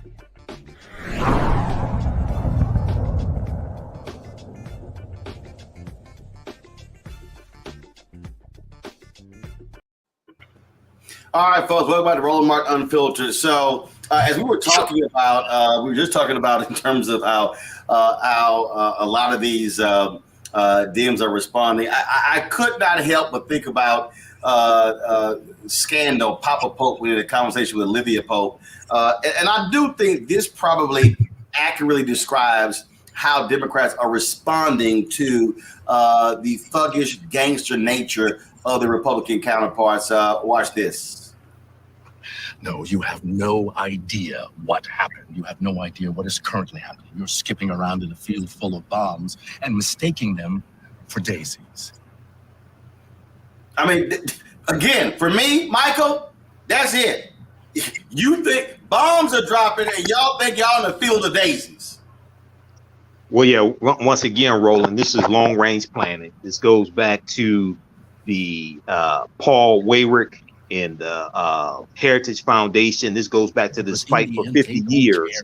And this deals with, for decades, federal judges and Supreme Court judges have not been that important when it came to Democrats voting. They would vote for president, but for Republicans, they had a better understanding of why you needed the Supreme Court, control of the Supreme Court, and why you needed the federal bench. Okay, and we saw that really culminate in 2016, but even before then, when you go to the 2014 midterm elections and Republicans taking back control of the Senate, Mitch McConnell, Senate Majority Leader, this set up the ability to be able to block 103 federal bench nominations by President Obama. Okay, and then they blocked Merrick Garland as well. So, you know, we have to, one of the first things that we need to do is really read the U.S. Constitution and also understand the importance of the three branches of the federal government, not just the one, the executive branch, the three branches of the federal government, because the judicial branch, the courts, they interpret law from the legislative branch. So they can strike down the law from the legislative branch. So we have to really play this at the grandmaster chess level and understand the importance of the three branches. So, you know, this needs to be a wake-up call for us. And lastly, Roland, for African Americans, we have to have an internal political infrastructure that politically educates our people and galvanizes our people, regardless of what a political party does. We have to have something internal. That's why I keep saying we need return to freedom schools. Representative Shannon, Ellie Mistel has often talked about that. Look, what President Biden should do is say, in those red states, we're going to provide reproductive services for women on federal property. And so he said, look, be aggressive with it. Again, I was thinking about this notion of power, how you use it. I was thinking about how Donald Trump didn't give a damn about rules and procedures in terms of how these folks operated with power. Papa Pope spoke to this issue too. You can either stand there like a 12-year-old and lecture me about morality, or even worse, rat us out in the name of justice, or you can take your cue from us and get yourself some power, real power. 1600 Pennsylvania Avenue power. You think you have that now, but you're standing on the sidelines screaming at the referee like a sad, drunk parent at a high school football game. Just saying. Yeah, but you know what? The other point that we need to realize is that it's not just that Republicans have understood the power of judges for so long. They do this with everything. They understand the power of having power. Because in the end, they don't care what happens to us. They are going after school board seats and treating them like congressional seats. No, you have no idea. To school board seats because they are launching this war about parents' rights. And so with them, it's just kind of like a moving target. They figure out what they want to do, and then they go after what seat, what power will allow them to do it. So, I mean, that's really just the way the Democrats have got to start thinking. And most importantly, the public has got to elect people who are about it. Stop electing these people who lead with, well, I'm going to figure out a bipartisan way to reach across the aisle. You can't hold hands with somebody who's trying to oppress you. You cannot. No, you can't hold, trying to oppress you, trying to kill you. No, you can't hold hands with nobody who's trying to chop your damn arm off. Exactly. You can't hold hands with nobody like that. And that point right there, Larry, I think this last bite here, and again, I know they're gonna block us, so Keenan, you're gonna go ahead and edit these bites out.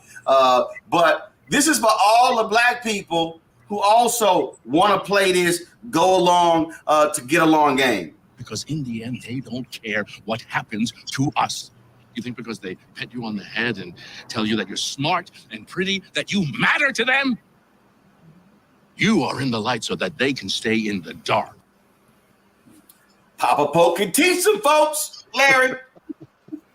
Dropping some knowledge with these clips, Roland. So let me say something. First of all, you can't negotiate with people who don't see your humanity. That's first of all. Second of all, the Republicans are acting like political gangsters. They go up to the Democrats, tapping their pockets for change, taking the keys from the car and driving away. So the question is, what are we going to do about it? So if you want to change what's happening in this country, you got to be willing to take the power, but you got to be willing to fight it. So you got to be willing to take some karate classes and fight the bully, come back the next day and fight the bully. But you can't sit around and send, like you talked about, sending out emails asking for $2, $5, $10 or whatever. It is time to fight. And we need some, like I said earlier, some transformational leaders to start swinging, throwing some haymakers, because otherwise you might as well sit on the sideline. I often use this Teamwork. example, it's just a value that I've always carried. I see that every day I my go to work. speeches. And let me say this, because I already know it's going to be some fool who's going to be like, oh my goodness, Roland Martin's calling for violence. No, I'm not. And so I'm not calling for any of that. But the sentiment that Sean Connery expresses to Kevin Costner in The Untouchables is one that I'm always talking about. When you are engaged in a battle, what are you prepared to do? You said you wanted to know how to get Capone. Do you really want to get him? You see what I'm saying? What are you prepared to do? Everything within the law. And then what are you prepared to do? If you open the ball on these people, Mr. Nash, you must be prepared to go all the way. Because they won't give up the fight until one of you is dead. I want to get Capone. I don't know how to get him. Want to get Capone? Here's how you get him. He pulls a knife, you pull a gun. He sends one of yours to the hospital, you send one of his to the morgue. That's the Chicago. Shireen, right there. That's what I'm talking about. I mean, again, I'm not saying folks get violent, do stuff along those lines. What I'm talking about is, are folks prepared? What are you prepared to do battle? What are you prepared to do to win? What are you prepared to do to organize, to mobilize, to register people to vote, to drive them to the polls? That's what it boils down to. What are you prepared to do? I ain't say tweet. I ain't say post on Instagram. I ain't say make TikTok videos.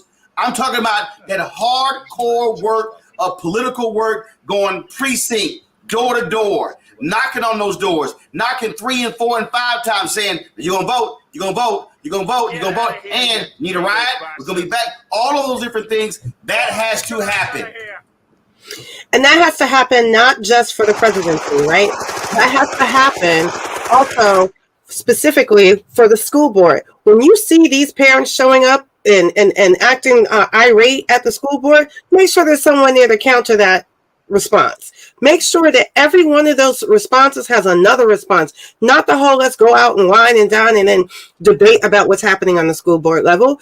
Have our children show up. Have those parents that are willing to push back show up, because that's not about the legal system. That's about people actively showing up and letting them know that we're there and we're not going anywhere, and making sure in those moments that everybody understands that from school board, state legislature, secretary of state, and everything in between is about protecting us.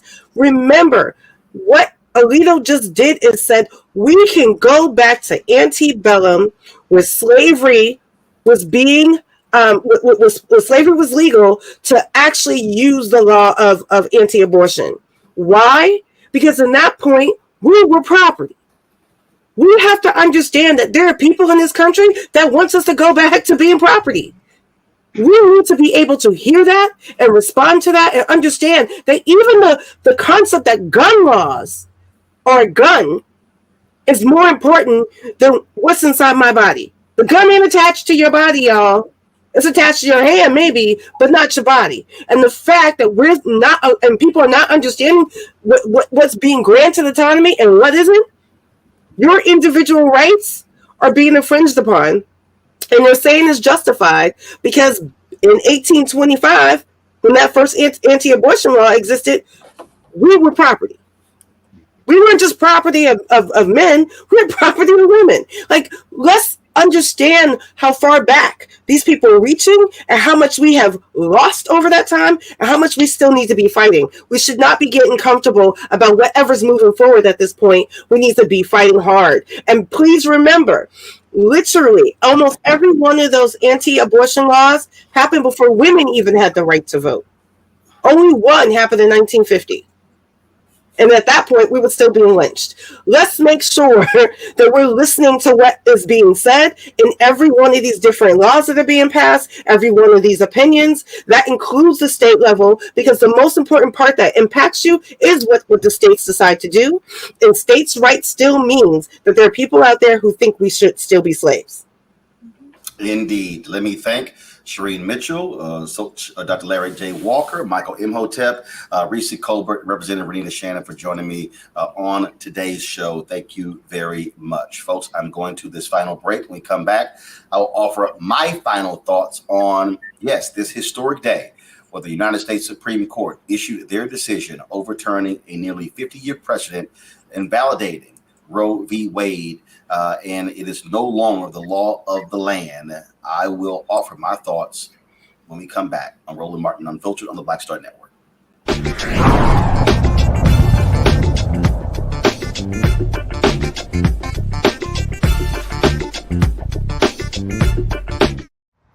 How about sushi? I just had sushi for lunch yesterday. How about tacos? Automatic emergency braking, one of 6 advanced safety features standard on every 2022 Chevy Equinox. Find new technology. Find new roads. Chevrolet. iPhone 13 on us for every customer. Current, new, everyone. To show the love. Of course, I looked up to Spike Lee. Of course, who didn't? I mean, he's a genius. But then also, I was this kid from Brooklyn, right? That felt like, you know, give me my damn respect. I made this, this creative art, right, that people are responding to. And it would have been great if we had the opportunity to sit one-on-one. Hold on one second. Okay. Spike. What's up, baby? So I'm in LA right now. I got a one-on-one series with my network, Black Star Network.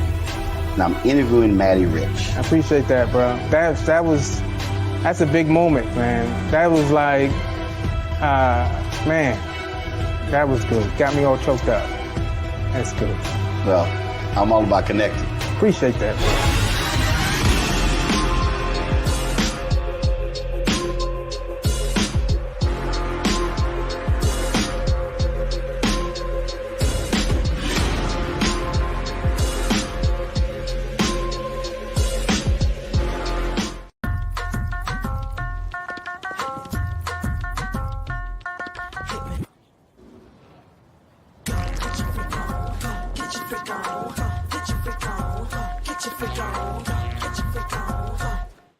I'm Deion Cole, and you're watching Roland Martin Unfiltered.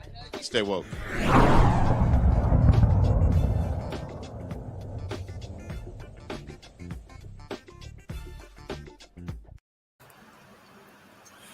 All right, folks, welcome back to Roland Martin Unfiltered. Earlier today, Eric Erickson issued this tweet here. Eric is a white evangelical conservative out of Georgia, used to be redstate.com. We, of course, were counterparts on CNN. He posted this.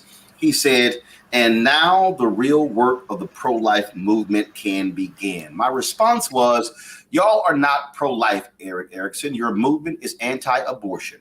The GOP doesn't give a shit about the high death rates Black women face during pregnancy. As I told Ben Watson for his doc, y'all don't care about infant mortality rates or unarmed Black folks shot by cops. I meant every single word of that. And my man Ben actually responded to that. And Ben Watson is a former NFL player. He is pro-life. He did a documentary on this issue. He actually interviewed me for that documentary. And I just want to play y'all a clip from that. So it's very interesting how narrowly defined the abortion debate becomes, because I keep saying, well, is it actually about that baby in the womb, or is it really about life? And I think too often they want to limit it to just that 9-month period, or that period in the first trimester when most abortions take place, as opposed to, but let's deal with the life of the mother and what is her life like. And see, now it forces people to have different conversations, because now you have to have different outlook, different priorities.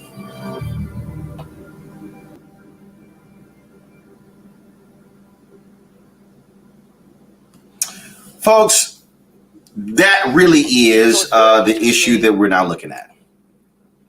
The conservatives, Republicans, they say that they are pro-life, but they're not. When you see marches and protests in America dealing with the murder of unarmed black men, you do not see Republicans and conservatives joining liberals and Democrats condemning these things. You don't see it. Or you might see some words of remorse, but you don't see it. You don't see them speaking out when a black man is released from prison. Dante Sharp serving more than 20 years, I think it was 27 years he was in prison for a crime he didn't commit. Is that pro-life? Why is it that we haven't heard these same Republicans, conservatives, weighing in and giving us their thoughts and perspectives on black women having difficulty having children, looking at these birth rates, looking at the issues they're facing? But y'all are pro-life. Well, the Affordable Care Act was passed, and billions of dollars were provided to states to expand Medicaid. Republican lawmakers rejected that money. And we saw rural hospitals, the same rural areas that Mitch McConnell says they now rule. We saw those rural hospitals shut down. First person in North Carolina to die was a white woman in rural North Carolina who had an emergency. The hospital shut down, and they had to take her to a hospital that was some 40 or 60 miles away. It was Reverend Barber who told me that it was a white man in North Carolina who came up to him at a parade. And he walked up to him, and he had a Confederate flag draped around his neck. And he had tears in his eyes, and he says, I got to thank you, Dr. Barber, for fighting for our hospitals. Is that pro-life? Had a black pastor in Omaha, Nebraska tell me that some white evangelicals came to him years ago and wanted him to stand with them against abortion. And he said, I'm willing to stand with you because I am against abortion. He said, but I need y'all to come with me to take down these crack houses and deal with people who are being ravaged by drugs. And they replied, Pastor, that's your issue. That's your issue. These same folks fight money for Head Start. These same folks voted against the free lunch program. These same people wanted to cut SNAP benefits. These same people don't want to support prenatal care. So how can you today relish this Supreme Court decision? I've often said this, and comedian George Carlin said this. He said, oh, they concerned when it's in the womb, but don't give a damn about the baby when it's in preschool. Folks, what we have to understand, and again, let me be clear, there are Black people out there who do not believe in abortion. There are Black people out there who believe about in terms of that child. And I understand that. But I don't care what somebody says. You gonna support a woman who is raped? You gonna support your wife being raped? Your niece being raped? Your sister being raped? Your mother being raped? Your cousin being raped? And the state telling them they must carry their child? That woman can't even take the day after pill? You got Republicans right now, y'all, trying to ban that pill. A woman who was raped? Are you meaning to tell me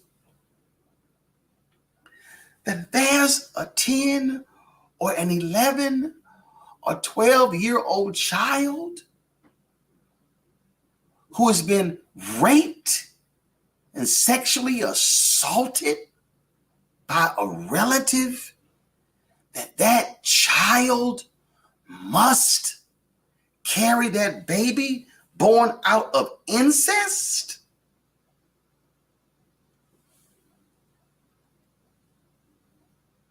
Folks, you need to understand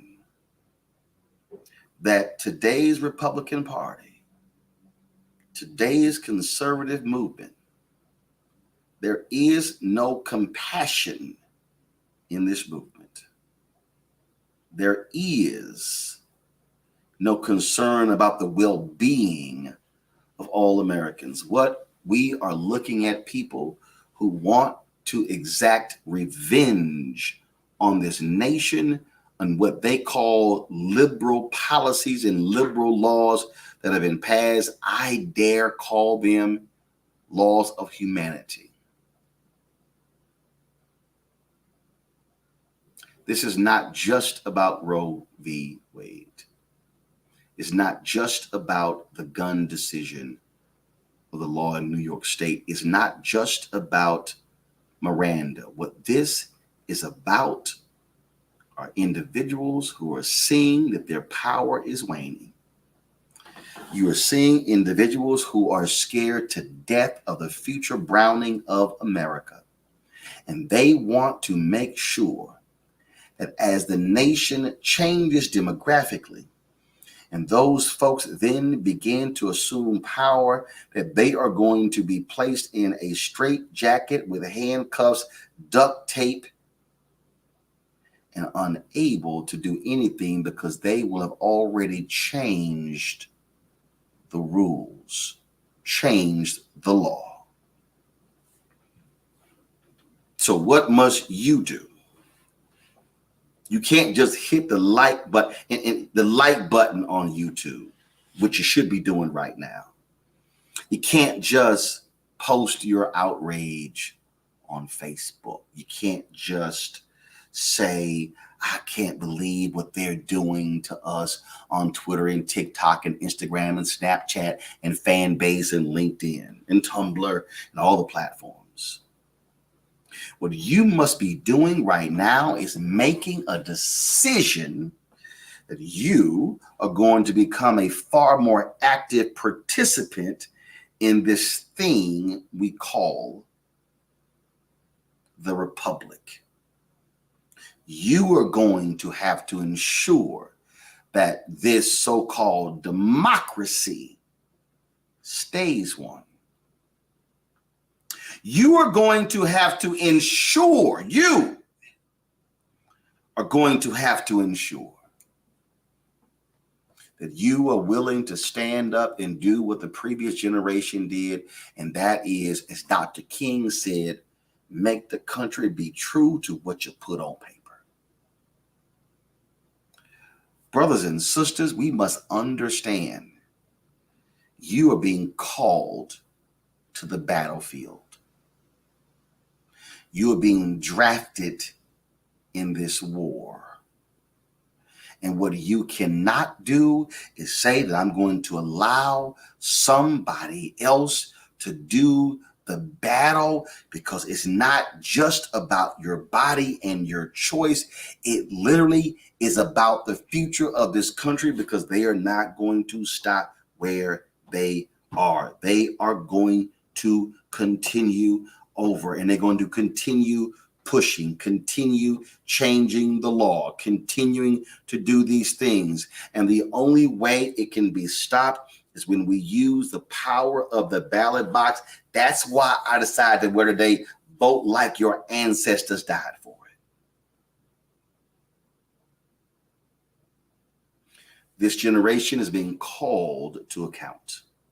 We're being called to stand up. We're being called to lead. The question is, are you willing to lead? Are you willing to stand up? Are you willing to fight? Are you willing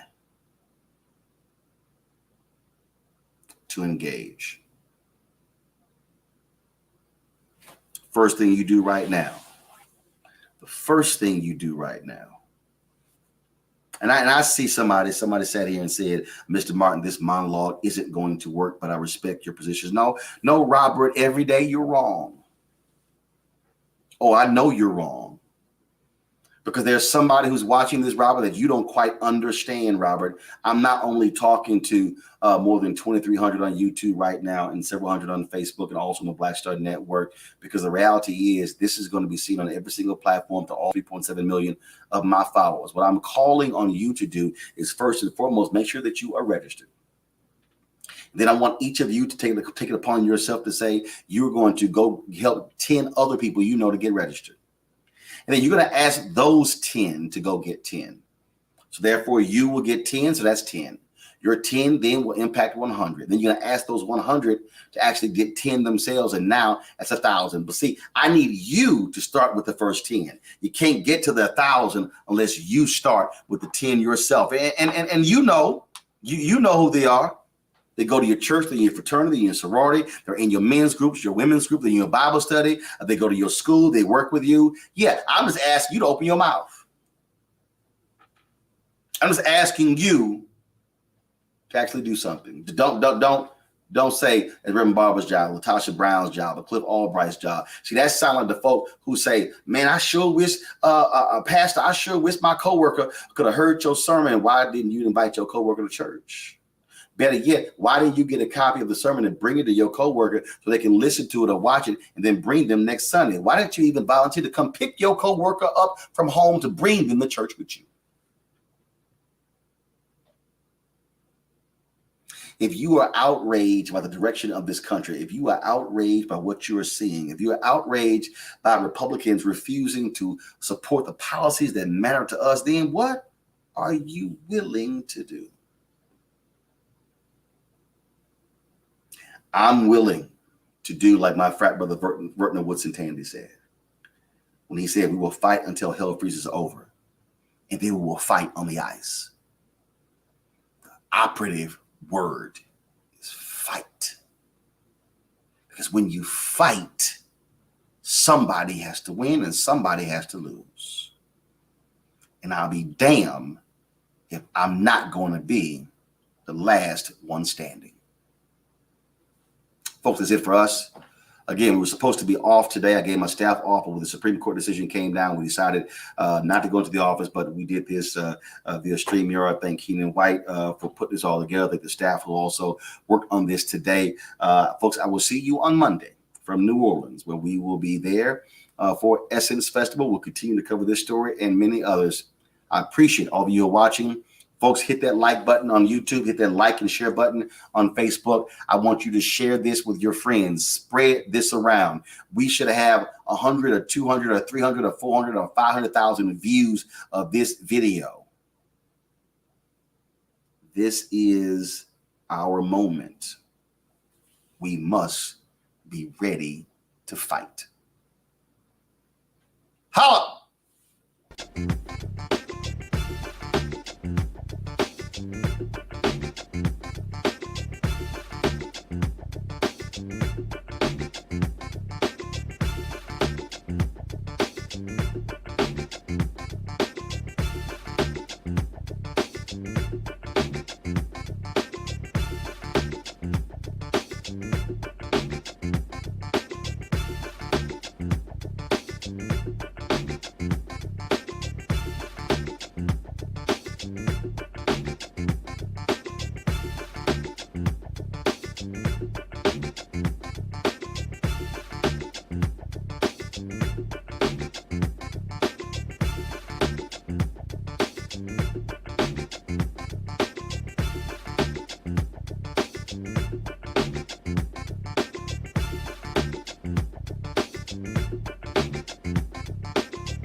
Bye.